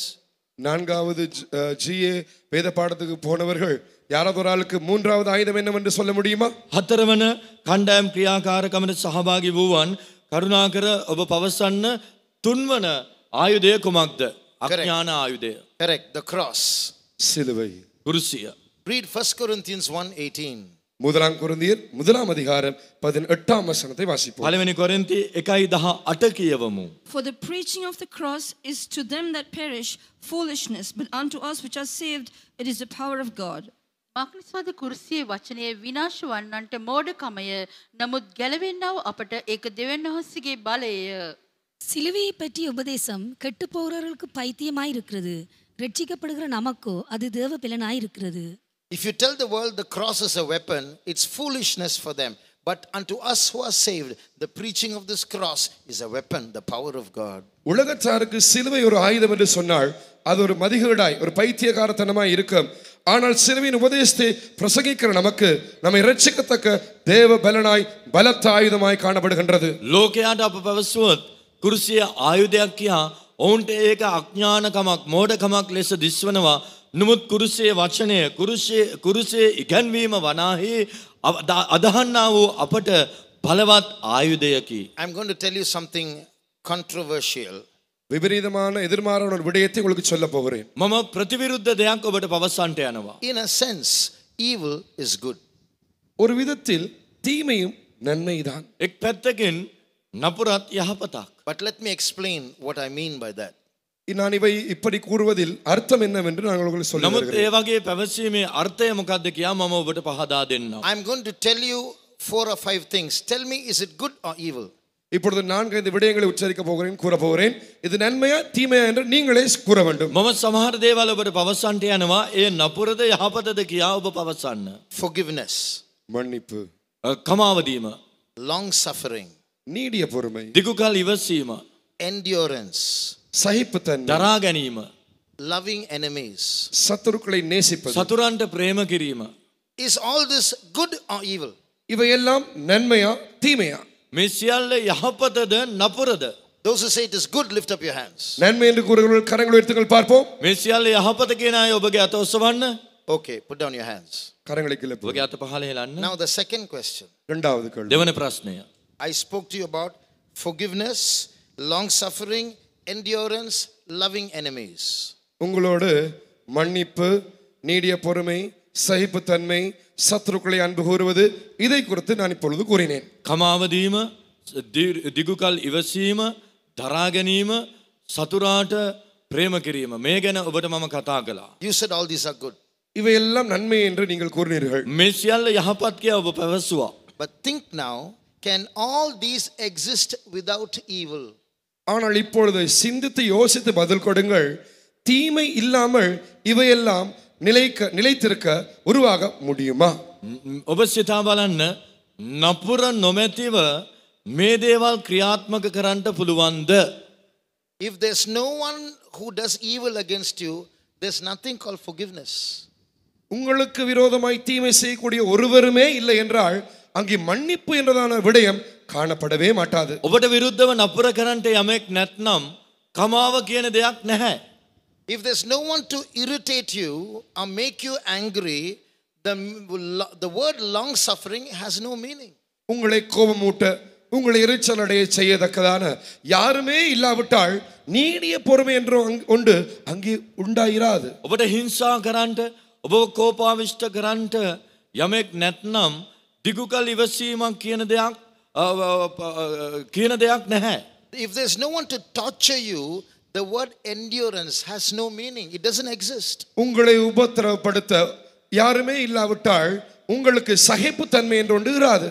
ඔබට පීඩා කරන්නට යමෙක් නැත්නම් ඔබට දරා ගැනීම කියන්නාව දෙයක් නැහැ. If you have no enemies, loving enemies is a meaningless. That goodness does not exist. உங்களுக்கு சத்துருக்களே இல்லை என்றால் சத்துருக்களை அன்பு கூறுவது என்றதான அந்த விடயம் அங்கே இருக்காது. அப்படி ஒரு விடயமே அர்த்தமில்லாததாய் காணப்படும். ඔබට සතුරුකම් කරන්නට සතුරෙක් නැත්නම් සතුරාට ප්‍රේම කරන්නට ප්‍රේම කිරීමට යන්නෙහි අර්ථයක් නැහැ. ඒ ක්‍රියාවට නම් වන්ට නොහැකි. So there are certain kinds of goodness that emerge only because evil exists. That's why I said, in a sense, evil is good. தீமை இருக்கிறபடியினால்தான் யதார்த்தத்தில் சில நன்மைகள் உண்டாகிறதாய் காணப்படுகிறது. ஆகையால் தான் நான் உங்களுக்கு முன்கூட்டி கூறினேன், தீமையிலும் கூட நன்மை உண்டாயிருக்கிறது என்று. ஒரு அர்த்தத்தில் தீமையிலும் கூட நன்மை உண்டாயிருக்கிறது என்று உங்களுக்கு கூறினேன். එවැනි නපුරු දේවල් කරුණු තිබුණොත් තමයි අප දැන් පැවසුවා වූ යහපත් දේවල් ක්‍රියාවට නැංවිය හැකිවන්නේ. ඒ නිසා තමයි මා පෙර ඔබට පැවසුවේ නපුර තුල යම්කිසි යහපතක් තිබෙනවා කියා පෙනෙනවා කියලා. Now I'm going to ask you a question. Let's see if you can answer. உங்களுக்கு கேள்வி கேட்க போறேன், உங்களுக்கு பதில் கொடுக்க கூடுமா என்று பார்ப்போம். මම ප්‍රශ්නයක් අසන්නම්, ඔබට පිළිතුරු දෙන්න පුළුවන්ද කියා බලමු. The crucifixion of Jesus, is it evil or is it good? இயேசு சிலுவையில் அறையப்படுதல் நன்மையா தீமையா? යේසුස් වහන්සේව කුරුසිපත් කිරීම යහපත් දෙයක්ද අයහපත් දෙයක්ද? The crucifixion of Jesus, is it evil or is it good? இயேசுவின் சிலுவை மரணம் நன்மையா தீமையா? උන්වහන්සේව කුරුසිපත් කිරීම යහපත් දෙයක්ද නපුරක්ද? Those who say it is good, lift up your hands. நன்மை என்று சொல்வர்கள் கரங்களை உயர்த்துங்கள் பார்ப்போம். ඒ යහපත් කියන අය ඔබගේ අත ඔසවන්න. Okay, put down your hands. கரத்தை கீழே போடுங்கள். ඔබගේ අත පහත හෙලන්න. Those who say it is evil, put up your hands. தீமை என்று சொல்ற கரத்தை உயர்த்துங்கள் ඒ பார்ப்போம். නපුරක් කියන අය ඔබගේ අත ඔසවන්න. Okay, put down your hands. கரத்தை கீழே போடுங்கள். ඔබගේ අත පහත Those හෙලන්න. who say there is evil and good in it, put up your hands. இதில் தீமையும் இருக்கிறது நன்மை இருக்கிறதுன்னு சொல்றவர்கள் கரத்தை உயர்த்துங்கள் ඒ பார்ப்போம். යහපතකුත් තිබෙනවා නපුරකුත් තිබෙනවා කියන අය ඔබගේ අත ඔසවන්න. Okay, now you know for what you put up your hands. I'll give you the answer now. இப்பொழுது நீங்கள் எதற்கு கை உயர்த்தினீர்கள் என்று உங்களுக்கு தெரியும். நான் பதிலை உங்களுக்கு தருகிறேன். දැන් ඔබ කුමටද අත එසෙව්වේ කියලා ඔබ දන්නවා. දැන් මම පිළිතුර ලබා දෙන්නම්. Who crucified Jesus? இயேசுவை சிலுவையில் அறைந்தது யார்? යේසුස් වහන්සේව කුරුසිපත් කළේ කවුද? Who crucified Jesus? இயேசுவை சிலுவையில் அறைந்தது யார்? කවුද උන්වහන්සේව කුරුසිපත් කළේ? Correct. You crucified Jesus. சரியான பதில். நீங்கள் தான் இயேசுவை சிலுவையில் அறைந்தீர்கள். ඔව් ඔබ තමයි උන්වහන්සේව කුරුසිපත් කළේ නිවැරදි පිළිතුර. Is you crucified Jesus? Is it a good thing or a bad thing? நீங்களே இயேசுவை சிலுவையில் அறைந்தவர்களாக இருப்பீர்கள் என்றால் அது நன்மையா தீமையா? ඔබම උන්වහන්සේව කුරුසිපත් කළා. එසේනම් එය හොඳ දෙයක්ද නරක දෙයක්ද? That sinless Jesus, that holy Jesus, that humble Jesus, that Jesus who loved you, you take nails and pierce his hands and feet and set him on a cross. Is that good or evil? அந்த பாவமில்லாத இயேசு, அந்த பரிசுத்த இயேசு, அந்த தாழ்மையான இயேசு, அந்த உங்களை அவ்வளவாய் நேசித்த இயேசு, அவரை நீங்கள் ஆணிகள் எடுத்து அந்த சிலுவையில் அறைந்து அங்கே சிலுவையில் தொங்க விட்டீர்களே, இது நன்மையான விடயமா இல்லாவிட்டால் தீமையான விடயமா? ශුද්ධ වූ යේසුස් වහන්සේ යටහත් තැනන් වහන්සේ ඔබට ප්‍රේම කළා වූ ඒ යේසුස් වහන්සේව ඔබ ඇනගෙන උන්වහන්සේගේ අත්පාවලට ඇනගසා කුරුසියේ උන්වහන්සේව එල්ලා තැබුවා. මෙය යහපත් දෙයක්ද නපුරු දෙයක්ද? It's not evil, it's the greatest evil. அது தீமை அல்ல, இருக்கிறதான பெரிய தீமை இதுவா இருக்கிறது. ඒ නපුරක් නොවේ භයානක නපුරක්. வீதியில் ஓடுகிற ஒரு நாயை எடுத்து அதை கல்லை வைத்து அடித்தால் அது ஒரு தீமை. If you would stone a stray dog, it is evil. පාරේ දුවන බල්ලෙකුට ගලක් ගැහුවා නම් ඒක නපුරක්. ஒரு மனுஷனை கொலை செய்தால் அது ஒரு பெரிய தீமை. But if you would murder a man, it is a great evil. මනුෂ්‍යයෙකු මරා දැමුවා නම් ඊට වඩා මහත් ஆனால் නපුරක්. நீங்களும் நானும் தேவனை கொலை செய்தோம், அது இருக்கிறதுலயே பெரிய தீமை அது. But you and I killed the great God, so it is the greatest evil that ever existed. ඔබත් මාත් දෙවියන් වහන්සේව මරා දැමුවා. ඊට වඩා භයානක නපුරක් නැහැ.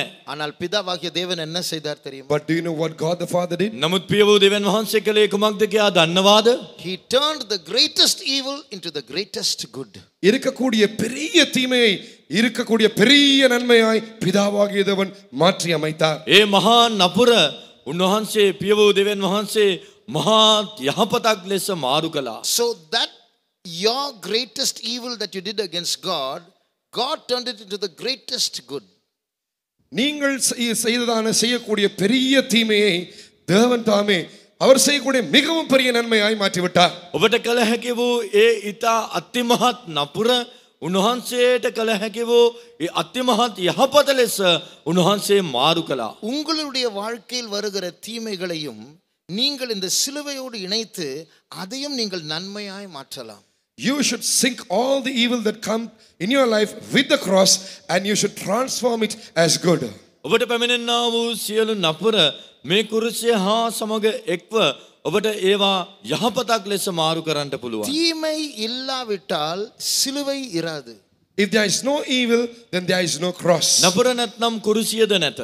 So சிலுவை ஒரு தீமைதான், ஆனால் நமக்கோ அது பெரிய நன்மையாய் மாறி இருக்கிறது. Cross is evil, but this cross has turned out to be a great goodness for us. කුරුසිය නපුරක් තමයි. නමුත් ඒ කුරුසිය අපට මහත් යහපතක් ලෙස මාරු වුණා. உங்களுக்கு உங்களுடைய வாழ்க்கையில் வருகிற தீமைகள் தான் உங்களுக்கு வருகிற சிலுவை. The evil that come across your life is your life is your cross. ඔබගේ ජීවිතය හරහා පැමිණෙනා වූ ඒ නපුර තමයි ඔබගේ කුරුසිය. இங்கே பேப்பர் இருக்கு. You find this paper here. මේ කොලයක් තිබෙනවා කඩදාසියක්. இதை இப்படி சும்மா வச்சா இது பறந்து விடும். If I would just keep it on the top of the table, it will fly away. මේ නිකම්ම මේ මේසය මත තැබුවොත් එය සුළඟට විසිවී යයි. அதனால ஒரு weight இப்படி வைக்கிறோம் மேல. Therefore weight has been placed on it. ඒ නිසා යම්කිසි බරක් ඒ මත තබා තිබෙනවා. உங்களுடைய பழைய மனுஷன் பேப்பர் காகிதத்தை போல அதுக்கு பறக்க பிடிக்கும். Your old man is like the paper who likes to float around or fly away. හරියට පේපර් එකක් වගේ කඩදාසියක් වගේ ඒ පරණ මනුෂ්‍යයාට විසිවි පියාසර කර යන්ට පුළුවන්. ஒரு பையன் வீட்டுக்கு சொல்லாமலே வெளியே போய் விட்டான். நீ யாரை கேட்டுட்டு போனேன்னு கேட்டா நான் யாரை கேட்கணும்? A boy, he left his home without informing his parents at home. He was asked, whom did you tell and leave? Then he said, whom should I say? එක තරුණේ කාටවත් නොකියා නිවසෙන් පිටත්ව බැහැර වුණා. නිවසියන් පැමිණියාම ඇසුවා ඔබ කාට කියලාද එළියට ගියේ? அதான் பழைய மனுஷன். That is the old man. ඒ තමයි පරණ මනුෂ්‍යයා. அது என்னுடைய வாழ்க்கை, என்னுடைய இஷ்டம், என்னுடைய உடம்பு, நான் என்ன வேணாலும் நான் செய்வேன். நீ கேட்கறது யாரு? அதான் பழைய மனுஷன். அவனுக்கு பறக்க விடணும். This is my life, this is my body, this is my desire, this is what I want to do, this is my will. Therefore, I will do whatever I want. He likes to float around, he likes to fly around, he wants to be independent. මෙය මගේ ශරීරය මම කැමති දේ මම කරනවා. ඔබ කවුද මගේ නසන්ට? මේක මට ඕන දේ තමයි මේ වෙන්නේ. ඒ තමයි පරණ මනුෂ්‍යයා. ඒට නිදහසේ සැරිසරන්න පාවෙලා යන්න කැමති. அந்த பழைய மனுஷனுக்கு ஒரு பேர் உண்டு என்று நேற்று சொன்னேன். என்ன பேர்? I told you all yesterday that that old man had a name. ඒ පරණ මනුෂ්‍යයාට What's that තවත් name? නමක් තිබෙනවා. ඒ නම කුමක්ද කියන්න ඊයේ මම පැවසුවා. ஞாபகம் இருக்கா? என்ன பேர்? Do you remember the name? ඔබට මතකද? உங்க பேர். அதான் It's your name. ඔබගේ නම. இந்த பழைய மனுஷன் அதான் நீங்க பறந்து பறந்து பறந்து உங்களை பாதாளத்துக்கு கொண்டு போய் விட்டுரும்.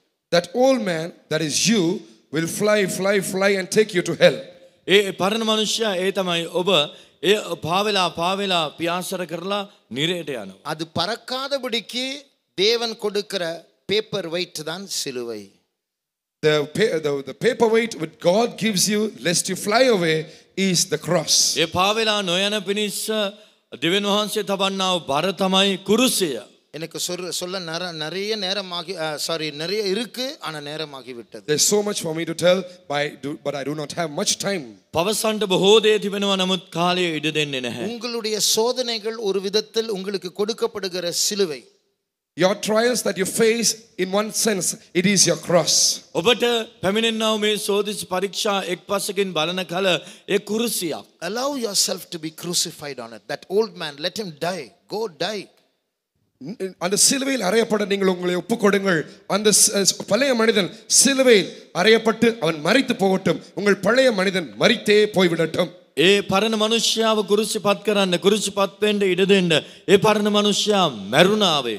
Then the power of God will be manifest in your life. அப்பொழுது தேவ வல்லமை உங்கள் ஜீவியத்தில் வெளிப்படுத்தப்படும். එවිට දෙවියන් වහන්සේගේ බලය ඔබගේ ජීවිතේ ප්‍රකාශ වෙනවා. Now let us close our eyes. இப்பொழுது கண்களை மூடுவோமாக. ඔබගේ දෙනෙත් වසා ගනිමු. I'm going to tell you one thing very important. Listen carefully. இப்பொழுது மிக முக்கியமான ஒரு விடயத்தை சொல்ல போகிறேன்.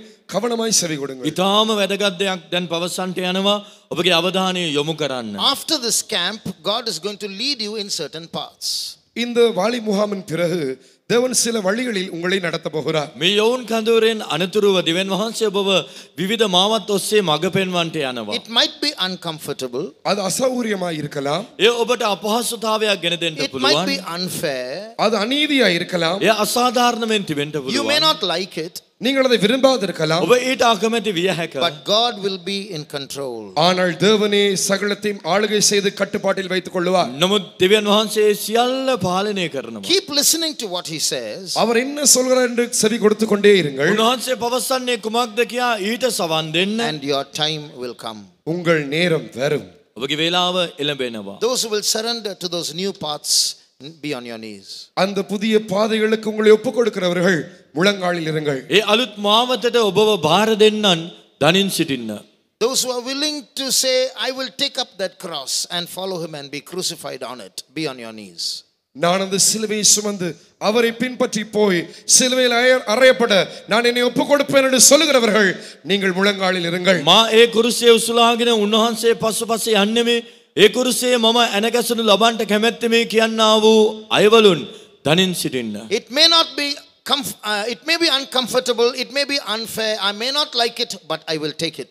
அது எனக்கு அசௌகரியமாக இருக்கலாம், அதை நான் விரும்பாதிருக்கலாம், அது எனக்கு அநீதியாக இருக்கலாம், ஆனாலும் அதை எடுத்து சுமந்து செல்வேன். ඒ මට අපහසු වුණත්, ඒ මට අසාධාරණ ලෙස පෙනුනත්, ඒ බරව තිබුණත් මම ඒ උසුලාගෙන යන්නෙමි. Those who surrender, lift up your hands and praise God. ஒப்புக் கொடுக்கிறவர்கள் கரங்களை உயர்த்தி கர்த்தரை ஸ்தோத்திரம் பண்ணுங்கள். බාරවන්නන් අතෝසවා උන්වහන්සේට ස්තුති කරන්න. Stotra, stotra. Stotra, stotra, stotra, stotra, stotra, stotra, stotra, stotra, stotra, stotra, stotra, stotra, stotra, stotra, stotra, stotra, stotra, stotra.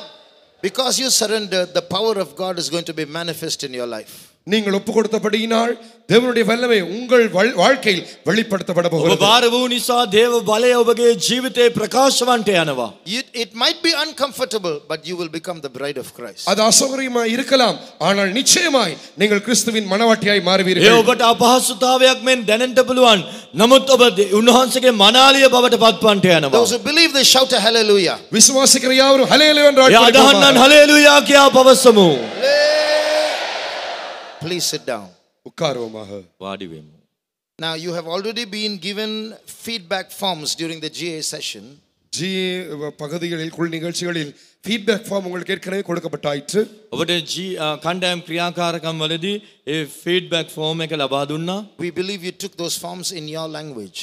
நீங்கள் உங்கள் சொந்த பாஷைகளில் அந்த ஃபீட்பேக் ஃபார்மை வாங்கி கொண்டீர்கள் என்று நாங்கள் நம்புகிறோம். ඔබ සුපුරුදු භාෂාවෙන් ඔබට පුරුදු භාෂාවෙන් එම ෆෝම් එක ලබාගෙන ඇති කියලා අප සිතනවා.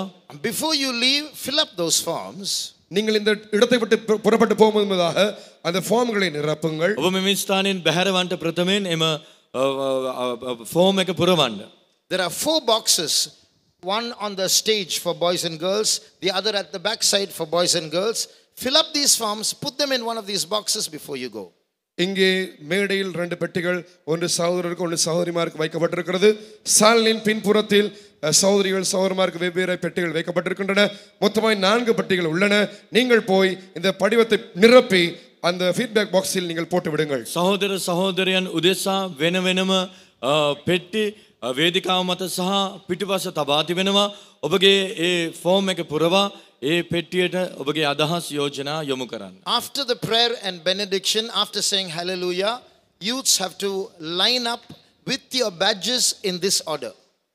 நாங்கள் ஆசீர்வாத வாக்கியத்தை போட்ட பிறகு எல்லோரும் சேர்ந்து ஹல்லேலூயா சொன்ன பிறகு வாலிபர்கள் உங்கள் பேட்சோடு உங்கள் குழுவாக நீங்கள் ஒன்று சேர வேண்டும். ස්තුති කර ආශිර්වාද වාක්‍ය පැවැසුවෙන් අනතුරුව තරුණ තරුණියන් මේ පවසන ආකාරයට පෙළ ගැසිය යුතුයි. First cities, then rivers, then valleys, then mountains, and lastly volunteers. முதல் cities, அப்புறம் rivers, அப்புறம் valleys, அப்புறம் mountains, இறுதியாக சுயேட்சை உதவியாளர்கள். Cities, rivers, valleys, mountains, අනතුරුව ස්වේච්ඡා සේවකයින්. All the phones and the national ID cards that you have handed over at the registration counter can be collected from the respective servants of God.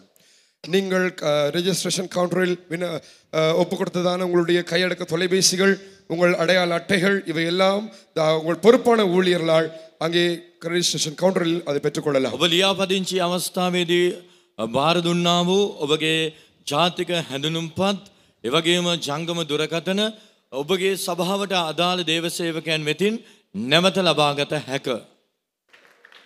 Praise the Lord, praise the Lord, praise the Lord, praise the Lord, praise the Lord. Hallelujah, hallelujah, hallelujah, hallelujah. Sodram. Allah Sodram and Kayedi Sodram. සියලු දෙනාම දෑත් ඔසවමින් හොඳින් ස්තුති කරමු. Let's all raise our hands and praise God. இந்த வாலிப மாவுல கடைசியான ஜெபம் இதுதான். මේ යෝන් කඳුරේ අවසාන යාඥාව මෙයයි. This is the last prayer of this youth camp. பெற்ற ஆசீர்வாதங்களுக்கு நன்றி அறிக்க வேண்டும். ලබාගත්තා වූ ආශිර්වාදයන්ට අප උන්වහන්සේට ගුණවන්ත We විය should යුතුයි. remember all the blessings we received during the young. ஆயின எல்லாரும் கர்த்தரை ஸ்தோத்திரிங்கள். සියලු දෙනාම උන්වහන්සේට ස්තුති කරන්න. Therefore everyone praise God. Hallelujah, hallelujah, hallelujah, hallelujah, hallelujah. ஆமென். இப்படியான ஒரு வாலிப மாவை கர்த்தர் ஆயத்தம் பண்ணி தந்து அநேக ஆசீர்வாதங்கள் நன்மைகளை நடத்துகளை கிருபையில பெற்றுக்கொள்ள கர்த்தர் உதவி செய்தார். මෙවැනි යෝන් කඳුරක් උන්වහන්සේ අපට පිළියෙල කර දෙමින් බොහෝ ආශිර්වාද යහපත්කම් උන්වහන්සේගේ කරුණාවල් ආලේපේ ලබා ගන්නට උන්වහන්සේ අපට උපකාර කළා. Having arranged such a youth camp for us, the Lord bestowed upon us His goodness, His grace, His anointing, and His blessings. தேவனுடைய காரியங்களை கற்றுக்கொள்ளும்படியாக கர்த்தர் உதவி செய்தார். දෙවියන් වහන්සේගේ කාරණා ඉගෙන ගන්නා පිණිස උන්වහන්සේ අපට උපකාර කළා. The Lord enabled us to learn about His things. அதுக்காக ஸ்தோத்திரம் பண்ணுவோம். එනිසා ස්තුති කරමු. Therefore let's praise God. Hallelujah.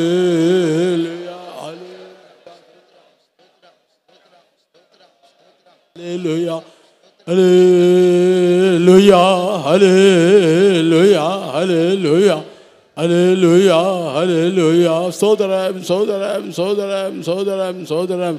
இந்த நாலு நாட்களும் எந்த தடை இல்லாதபடிக்கு கர்த்தர் எல்லா தடையில நீக்கி ஆண்ட சமூகத்திலிருந்து அநேக காரியங்களை கற்றுக்கொள்ள கர்த்தர் உதவி செய்தார். මේ දවස්වල සියලු බාධා පහ කරමින් උන්වහන්සේගේ දරුවන් මෙහි රැස් කර දෙවියන් වහන්සේගේ දේවල් ඉගෙන ගන්නට උන්වහන්සේ උපකාර කළා. The Lord removed all the hindrances and brought us to this place, the children to this place, and enabled them to study, learn so many things. கர்த்தருக்கு பயந்தவர்கள் மேல் கர்த்தருடைய சமூகத்தோடு கூட இருந்து நடத்தினது. දෙවියන් වහන්සේට බය වූවන් කෙරෙහි උන්වහන්සේගේ අභිමුඛය උන්හා සමග තිබී ඔන්න මඟ පෙන්වුවා. The presence of God was with the ones who feared God and led them. அவள் அநேக காரியங்களை கற்றுக்கொள்ள கர்த்தர் உதவி செய்தார். උන්වහන්සේගෙන් බොහෝ දේ ඉගෙන ගන්නට උපකාර කළා. The Lord helped to learn many things from him. ஐகாய் ஸ்தோத்திரம் பண்ணுவோம். ඒ නිසා ස්තුති Therefore, කරමු. let's praise God. Hallelujah, hallelujah, hallelujah, hallelujah, hallelujah, hallelujah, hallelujah, hallelujah, hallelujah, hallelujah, hallelujah, hallelujah. ஆமென். இவ்விதமாக பாசத்தேஜும் அங்கிருந்து மற்ற சகோதரமார்கள் கொண்டு வந்து எங்களுக்கு உதவி செய்தார்கள். The Lord brought Pastor Teju and certain other brothers from overseas, and the Lord helped them to help us. Pastor Teju සහ ඒ පිරිමි ළමුන් ඉන්දියාවේ සිට පැමිණ මෙම ස්ථානයට පැමිණ අපට උපකාර කළා. கர்த்தருடைய நடத்திப்பின் பிரகாரம் அவர் எல்லாவற்றையும் செய்ய கர்த்தர் உதவி செய்தார். The Lord enabled them to do everything according to the guidance of God. දේව මඟ පෙන්වීමට අනුව සියල්ල කරන්නට උන්වහන්සේ උපකාර කළා. அது ஒரு பெரிய ஆசீர்வாதம். ඒ මහත් It ආශිර්වාදයක්. was a great blessing. கர்த்தருடைய நடத்திப்புகளை செய்ய பெரிய ஒரு ஆசீர்வாதம். දෙවියන් වහන්සේගේ මඟ පෙන්වීම යටතේ සියල්ල කිරීම මහත් Doing everything ආශිර්වාදයක්. under the guidance of God is a great blessing. கர்த்தருக்காய் ஸ்தோத்திரம் பண்ணுவோம். ඒ නිසා ස්තුති Therefore, කරමු. let's praise God. Hallelujah, hallelujah, hallelujah, hallelujah. Hallelujah, hallelujah, hallelujah, hallelujah. ஆமென். பாருங்க, இந்த வாலிபமாக்கு வர்றதுக்கு சனிக்கிழமை ஒரு சவரம் வர்றதுக்கு பிரயாணப்பட்டு வந்து பஸ்ஸில் வர்ற நேரம் பஸ் ஃப்ரெண்டு 22 பேர் மறித்து போயிட்டாங்க. සෙනසුරාදා දින மழை நாள் බස් රථයකින් අපගේ සහෝදරයෙක් ඒ රථේ පැමිණ තිබෙනවා. ඒ බස් රථේ පෙරලි 22 දෙනෙක් මිය ගොස් තිබෙනවා. Last Friday, when a brother was on his way to this place, when he was traveling in the bus in the hill country, last Saturday, when he was coming to this place, he was coming from the hill country, and while he was traveling in the bus, it met with an accident, and 22 people who were traveling in that bus died. ஆனால் அந்த சகோதரன் accident பட்டு சில காயங்கள் தான். ඒ සහෝදරයා ඒ අනතුරෙන් සමහර ඔහුගේ ශරීරයේ තුවාල පවන ඇති වී තිබුණේ. Only a few injuries. That brother only met with a few injuries. கர்த்தருடைய பிள்ளைகளோட வரும் பொழுது கர்த்தர் பாதுகாக்கிறார். දෙවියන් වහන්සේ උන්වහන්සේගේ දරුවන්ව ආරක්ෂා කරනවා. The Lord preserves his children. ஆமென். அந்த சகோதரனுக்கு கர்த்தர் தாமே சீக்கிரமா அவருடைய எல்லா காயங்களிலிருந்து பூர்ணமான சுகத்தை கொடுக்கும்படியாய் ஸ்தோத்திரம் பண்ணுவோம். ඒ සහෝදරයාට දේ සියලු තුවාල වලින් ඉක්මන් සුවය දෙන පිණිස ස්තුති කරමු. The Lord might give him a quick recovery from all his injuries. Shall we all praise God? Hallelujah, hallelujah, hallelujah, hallelujah. ஆமே. இந்த வாலிபமாவுக்கு ஆயத்தப்படுத்தின எல்லா சௌரிமாரையும் கர்த்தர் ஆசீர்வதிக்கும்படியாய் ஸ்தோத்திரம் பண்ணுவோம். මේ තරුණ කඳවුර සූදානම් කරන්ට උපකාර කළා වූ සියලු දෙනා සියලු සහෝදර සහෝදරයන් උන්වහන්සේ ආශිර්වාද කරන පිණිස ස්තුති The කරමු. Lord will bless all the brothers and sisters who helped the preparatory work of this youth camp, for which let's praise God. Hallelujah, hallelujah, hallelujah, hallelujah, hallelujah, hallelujah, hallelujah, hallelujah. சோதரம் சோதரம் சோதரம் சோதரம் சோதரம் சோதரம் பல பகுதியிலிருந்து ஊழியக்காரர் எல்லாரும் கர்த்தர் கூட்டி சேர்த்து எல்லாரும் ஐக்கியமா எல்லா காரியங்களும் செய்ய கர்த்தர் உதவி செய்தார். அதுக்காக சோதரம் பண்ணுவோம். විවිධ ස්ථානයන්හි සිට සේවකයන් උන්වහන්සේ මෙම ස්ථානයට ගෙනීමෙන් සියලු දේ එක්සත්ව කරන්ට උන්වහන්සේ උපකාර කළා. ඒ නිසා ස්තුති The කරමු. Lord brought many servants of God from various parts of the island and helped them also to do all the ministries in one accord, for which let's all praise God. Hallelujah, hallelujah, hallelujah, ஹalleluya ஹalleluya பாருங்க அந்த அடுப்புக்கிட்ட இருந்து ரவும் பகலும் இரவும் பகலும் சமைச்சு கொண்டே இருக்கிறான். அவங்களை எல்லாருக்கும் ஆகாரம் கொடுக்கும்படி அந்த சௌரமார் எல்லா சௌரியமார் எல்லாரையும் கர்த்தர் ஆசீர்வதிக்கும்படியா ஸ்தோத்திரம் பண்ணுவான். ලිපලංග සිටමින්නේ උණුසුමේ දිවාරෑ නොබලා ඔබගේ ආහාර පාන පිළිල කිරීම උදෙසා සහෝදර සහෝදරයන් වෙහෙසුණා. ඒ සියලු දෙනාත් උන්වහන්සේ ආශිර්වාද කරන පිණිස ස්තුති කරමු. Certain brothers and sisters were laboring very much in the kitchen to provide you food all 3 times of a day. For that the Lord might bless them, shall we all praise God. Hallelujah, hallelujah, hallelujah, hallelujah, hallelujah. ஆமென். இவ்விதமாக இந்த இடத்துல உதவி செய்யும்படியாக volunteers மற்றது வாட்சர்ஸ்மார் எல்லாம் இருந்தார். அவளை எல்லாரையும் வந்து உதவி செய்தால் அவள் மனப்பூர்வமாக கத்தர் அவளை ஆசீர்வதிக்கும்படியாக ஸ்தோத்திரம் பண்ணுவோம். මේ ස්ථානයේ උපකාර කරන පිණිස පැමිණියා වූ ස්වේච්ඡා සේවකයන් ඒ ආරක්ෂක නිලධාරීන් මේ ඔවුන් සියලු දෙනාත් මුළු සිටිනේ වැඩවල නියුතු වුණා. උන්වහන්සේ ඔවුන්ටත් ආශිර්වාද කරන පිණිස ස්තුති කරමු. All the volunteers and watchers who came to this place, they worked, labored very willingly with their whole heart, that the Lord might bless all of them. Shall we praise God? Hallelujah, hallelujah, hallelujah. ஆமென். இந்த இடத்துல வந்தவர்கள் அநேகர் ஆவிக்குரிய பிராரமாக அந்த அபிஷேகங்களை மறுபடி புதுப்பித்து கொள்ள கர்த்தர் உதவி செய்தார். මේ ස්ථානයේ පැමිණියා වූ බොහෝ දෙනෙකුට නැවත වතාවක් ආලේපය අලුත් කරගන්නට උන්වහන්සේ උදව් කළා. The Lord enabled many who came to this place to renew their anointing. இந்த வாலிபமால வந்து பரிசுத்தா பெற்றவர்கள் கையெழுத்துங்க பாப்போம். මේ තරුණ කඳවුරේ මෙහිදී අලුතෙන් ශුද්ධාත්මය ලැබුවා වූ අය ඔබගේ අත ඔසවන්න. All those who received the Holy Spirit newly at this place, at this youth camp, raise your hands. இந்த வாலிபமாவல At this youth camp. මේ තරුණ කඳවුරේදී கையெழுத்து ஓடியா உயர்த்துங்க. ஹalleluya. Raise your hands. ඔසවන්න. பாருங்க. தெரியுதா? கையெழுத்துறதுக்காக பாரு கர்த்தர் அவளை எல்லாரும் அபிஷேகம் பண்ணி இருக்கிறார். උන්වහන්සේ වුණ ආලේප කර තිබෙනවා. The Lord has anointed them anew. கர்த்தர் ஆச்சரியமான காரியத்தை செய்திருக்கிறார். දෙවියන් වහන්සේ පුදුම දෙයක් කර තිබෙනවා. Wonderful thing. யாரெல்லாம் வாஞ்சித்தால் அவளை எல்லாரும் அபிஷேகம் பண்ணி இருக்கிறார். කවුරු ආශා වුණාද ඔවුන් සියල්ලන්ම උන්වහන්සේ The Lord ආලේප has allowed all those who desired. அதுக்காக ஸ்தோத்திரம் එනිසා ස්තුති First, කරමු. let's all praise God.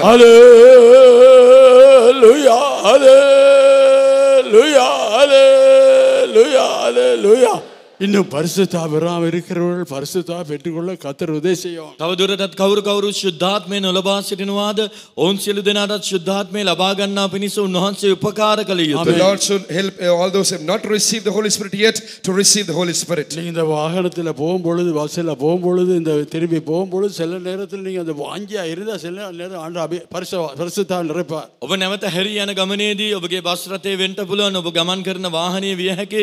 ඔබ ආශාවෙන් පසුවනවා නම් උන්වහන්සේ ශුද්ධාත්මයෙන් පුරවයි. On your return journey, while you are traveling in the bus or in your vehicle, if you have a real desire, the Lord will anoint you. நீங்க படுக்கும் பொழுது தேவன் அபிஷேகம் பண்ணுவார். ඔබ නිදාන් නින්දට යන විට ආලේප කරයි. When you lie down, the Lord will anoint you. நீங்க நடந்து போய் ஆவியான அபிஷேகம் பண்ணுவார். ඔබ ඇවිද යන විට ආත්මයෙන් වහන්සේ ඔබ ආලේප While you are කරයි. walking, the Lord will anoint அப்படி you. அநேக அபிஷேகம் பெற்றிருக்கிறார்கள். ඒ ආකාරයෙන් බොහෝ දෙනා ආලේපේ ලබා Many have තිබෙනවා. received the anointing in this பரிசுத்தா manner. பெறார் எல்லாரும் கர்த்தர் எப்படி அபிஷேகம் பண்ணும்படியாய் ஸ்தோத்திரம் பண்ணுவார். ශුද්ධාත්මය නොලබා සිටින්නන්ව උන්වහන්සේ ඉතා ඉක්මනින් ආලේප කළ යුතුයි. ඒ උදෙසා ස්තුති The කරමු. Lord will anoint all those who have not received the Holy Spirit yet. Very soon shall we praise God. Hallelujah. Rabalabara saralabaria.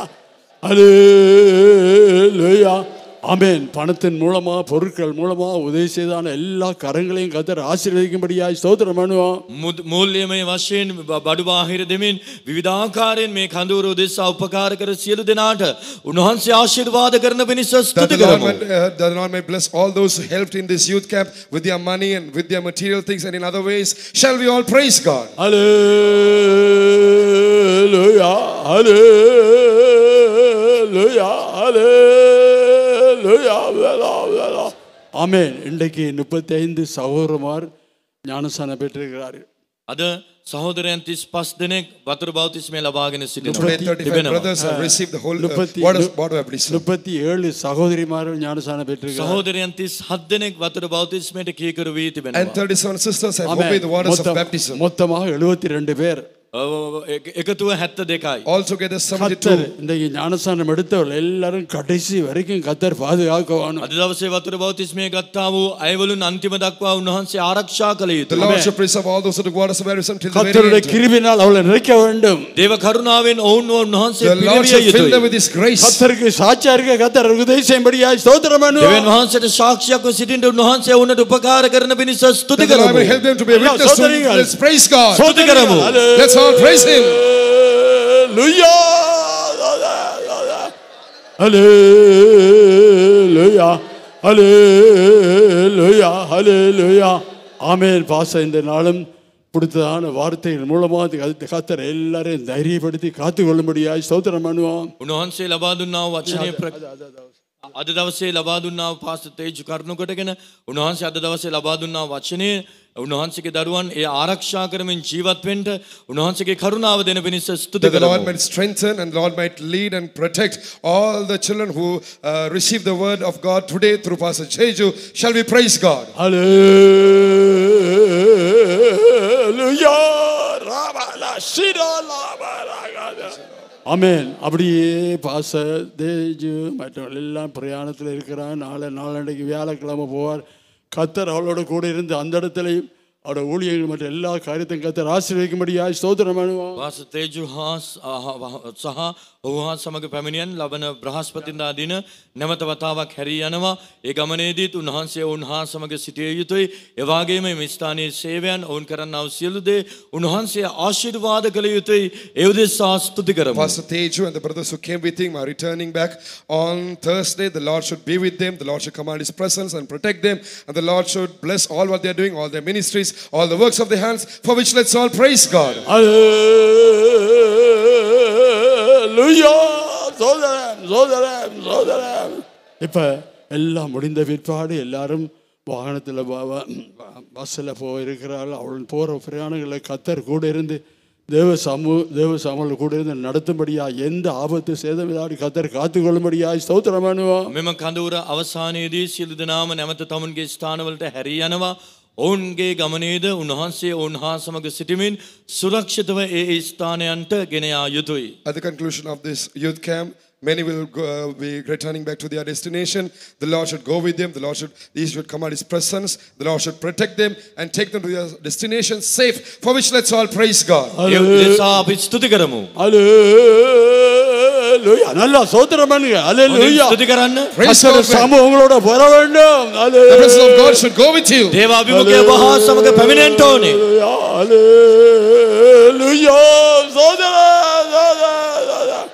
Hallelujah. Hallelujah. எல்லா கன மகிமை துதி தேவனுக்கு கொடுத்து ஸ்தோத்திரம் பண்ணுவோம். සිළු ගෞරවය මහිමේ ප්‍රශංසාව දෙවියන් වහන්සේට පුදදී ස්තුති කරමු. Giving all glory, honor and praise to God. Let's praise Him. Hallelujah. Hallelujah. சோதரா. பிதா குமாரன் பரிசுத்தாய் தேவனுக்காய் ஸ்தோத்திரம் பண்ணுவோம். පියාණන් වහන්සේ පුත්‍රයන්න් වහන්සේ ශුද්ධාත්මයන්න් වහන්සේ නිසා ස්තුති කරමු. Let's praise God the Father, Son and the Holy Ghost. Hallelujah. Hallelujah. Hallelujah. எப்படியாவது ஆண்டோட வரு சீக்கிரமாக இருக்கிற நிமித்தமாக யாவரும் கத்தோட வருகையில காணும்படியாக ආන්දර எல்லாரும் ආයතப்படுத்தும்படியாய் ස්තෝත්‍රම් பண்ணுவோம். ස්වාමින් වහන්සේගේ ඊම ඊතා ලංව තිබෙනවා. උන්වහන්සේගේ ඊමේදී සියලු දෙනා දකින ලබන පිණිස උන්වහන්සේ අපවත් සභාවත් සූදානම් කරන්නට කියා ස්තුති කරමු. The coming of the Lord is very night, that the Lord might prepare us on the church for His soon return. Shall we all praise God? Hallelujah. சோதரம். Hallelujah. දබර ස්වාමීන් වහන්සේ කරුණා නිසා ස්තුති කරනවා. ඔබ වහන්සේ මේ අවසාන රැස්වීමත් බාර ගන්න නිසා ස්තුති කරනවා. අදින ඔබ වහන්සේ කතා කළ වචන නිසා ස්තුති කරනවා. මේ ආත්මික යුද්ධය ආත්මික ලෙස කරන්න ඔබ වහන්සේ අපට උගන්වා තිබෙනවා. ඒ වගේම මේ ආත්මික යුද්ධය සඳහා ආත්මික අවිය ආයුධ පාවිච්චි කිරීමට උපකාර කළ මැනව. යහපත් අවිය පාවිච්චි කරන්න උපකාර කළ මැනව. ඒ සියල්ල ඉගෙනගත් පරිදි ඔබ වහන්සේගේ වචනය පරිදි මේ ආත්මික සටන කොට ජය ගන්නම් බවට මාරු වෙන උපකාර කළ මැනව. ඔබ වහන්සේගේ ඊම ඊටමත් මාසන්න වී තිබෙනවා. ඒ ඊමේ දර්ශනය ඇතුව අප සියලු දෙනාම අපගේ ජීවිත සකස් කරගන්න උපකාර කළ මැනව. අපි යටත් වී ඔබ වහන්සේට බාර කරන සීලු තරුණ තරුණයන් ඔබ වහන්සේ අසර බාර කරනවා. ඒ මේට උදව් කළ සෑම දෙනාට ආශිර්වාද කළ මැනව. ඔබ වහන්සේගේ රාජ්‍යයට අප සූදානම් කළ මැනව. යේසුස් වහන්සේගේ නාමයෙන්. ஆமென். கர்த்தாவே இந்த நல்ல வேளைக்காக நன்றியோடு துதிக்கிறோம் சுவாமி. ஆம் சுவாமி, ஆவிக்கிறதான யுத்தத்துக்கு ஆயத்தம் பண்ணினான இந்த வாலிப சகோதர சகோதரிமார்களுக்கு கொடுத்ததான எல்லா போதனை வழிநடத்தலும் விராரமாக அந்த யுத்தத்தை அவள் செய்து முடிக்க அவளுக்கு ஏராளமான கிருவிடும். தாவே சாத்தாண்ட எல்லா போராட்டத்தையும் ஜெயித்து உண்மையாக காணும்படியாக உதவி செய்யும். எப்படியாவது யுத்தம் ஆண்டவரே முடியதாக இருக்கிற ஜெயம் எங்களுடைய இருக்குன்னு சொன்னது போல இவள் இவ்விதமாக இந்த யுத்தத்தில் ஜெயம் பெற்றவளாய் காண உதவி செய்யும். எல்லாத்தையுமே இந்த உலகிற்கு பாதுகாரம் இந்த 4 நாட்களும் நடந்தால் இந்த ஜெபங்கள் கூட்டங்கள் மற்ற எல்லா காரியத்தையும் ஆச்சரியமாக நடத்தி வந்ததுக்காக ஸ்தோத்திரம். இன்றைய நாளும் கொடுத்தான சுவாமி அந்த வார்த்தையின் மூலமாக அவளை பலப்படுத்தி ஆண்டவரே சுவாமி ஐயா வாமன்றவர்களாக காணத்தக்கதா உதேசம் யாவன் நடத்தும் ஐயா. இன்னுமாய் கத்தா இந்த பிரயாணங்களில் போகிற எல்லாரையும் பாதுகாத்து கொள்ளும் கத்தாவே சுவாமி. இவ்விதமாக இந்த பிரயாசப்பட்ட எல்லாரையும் ஆசீர்வதியும். மீதியானவர் கூட இருந்து நடத்தும் பாச தேய்ச்சியும் போகிற பிரயாணங்களையும் கூட இருந்து அவளை பாதுகாத்து அந்த ஊழியர்களை ஆசீர்வதி. எப்படி நம்முடைய சித்தன் மதியில் எங்களை ஒப்பு கொடுக்குறோம் பாதுகாத்து பரிசுத்தப்படுத்தி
Jaya Paliha Devamin Parvataya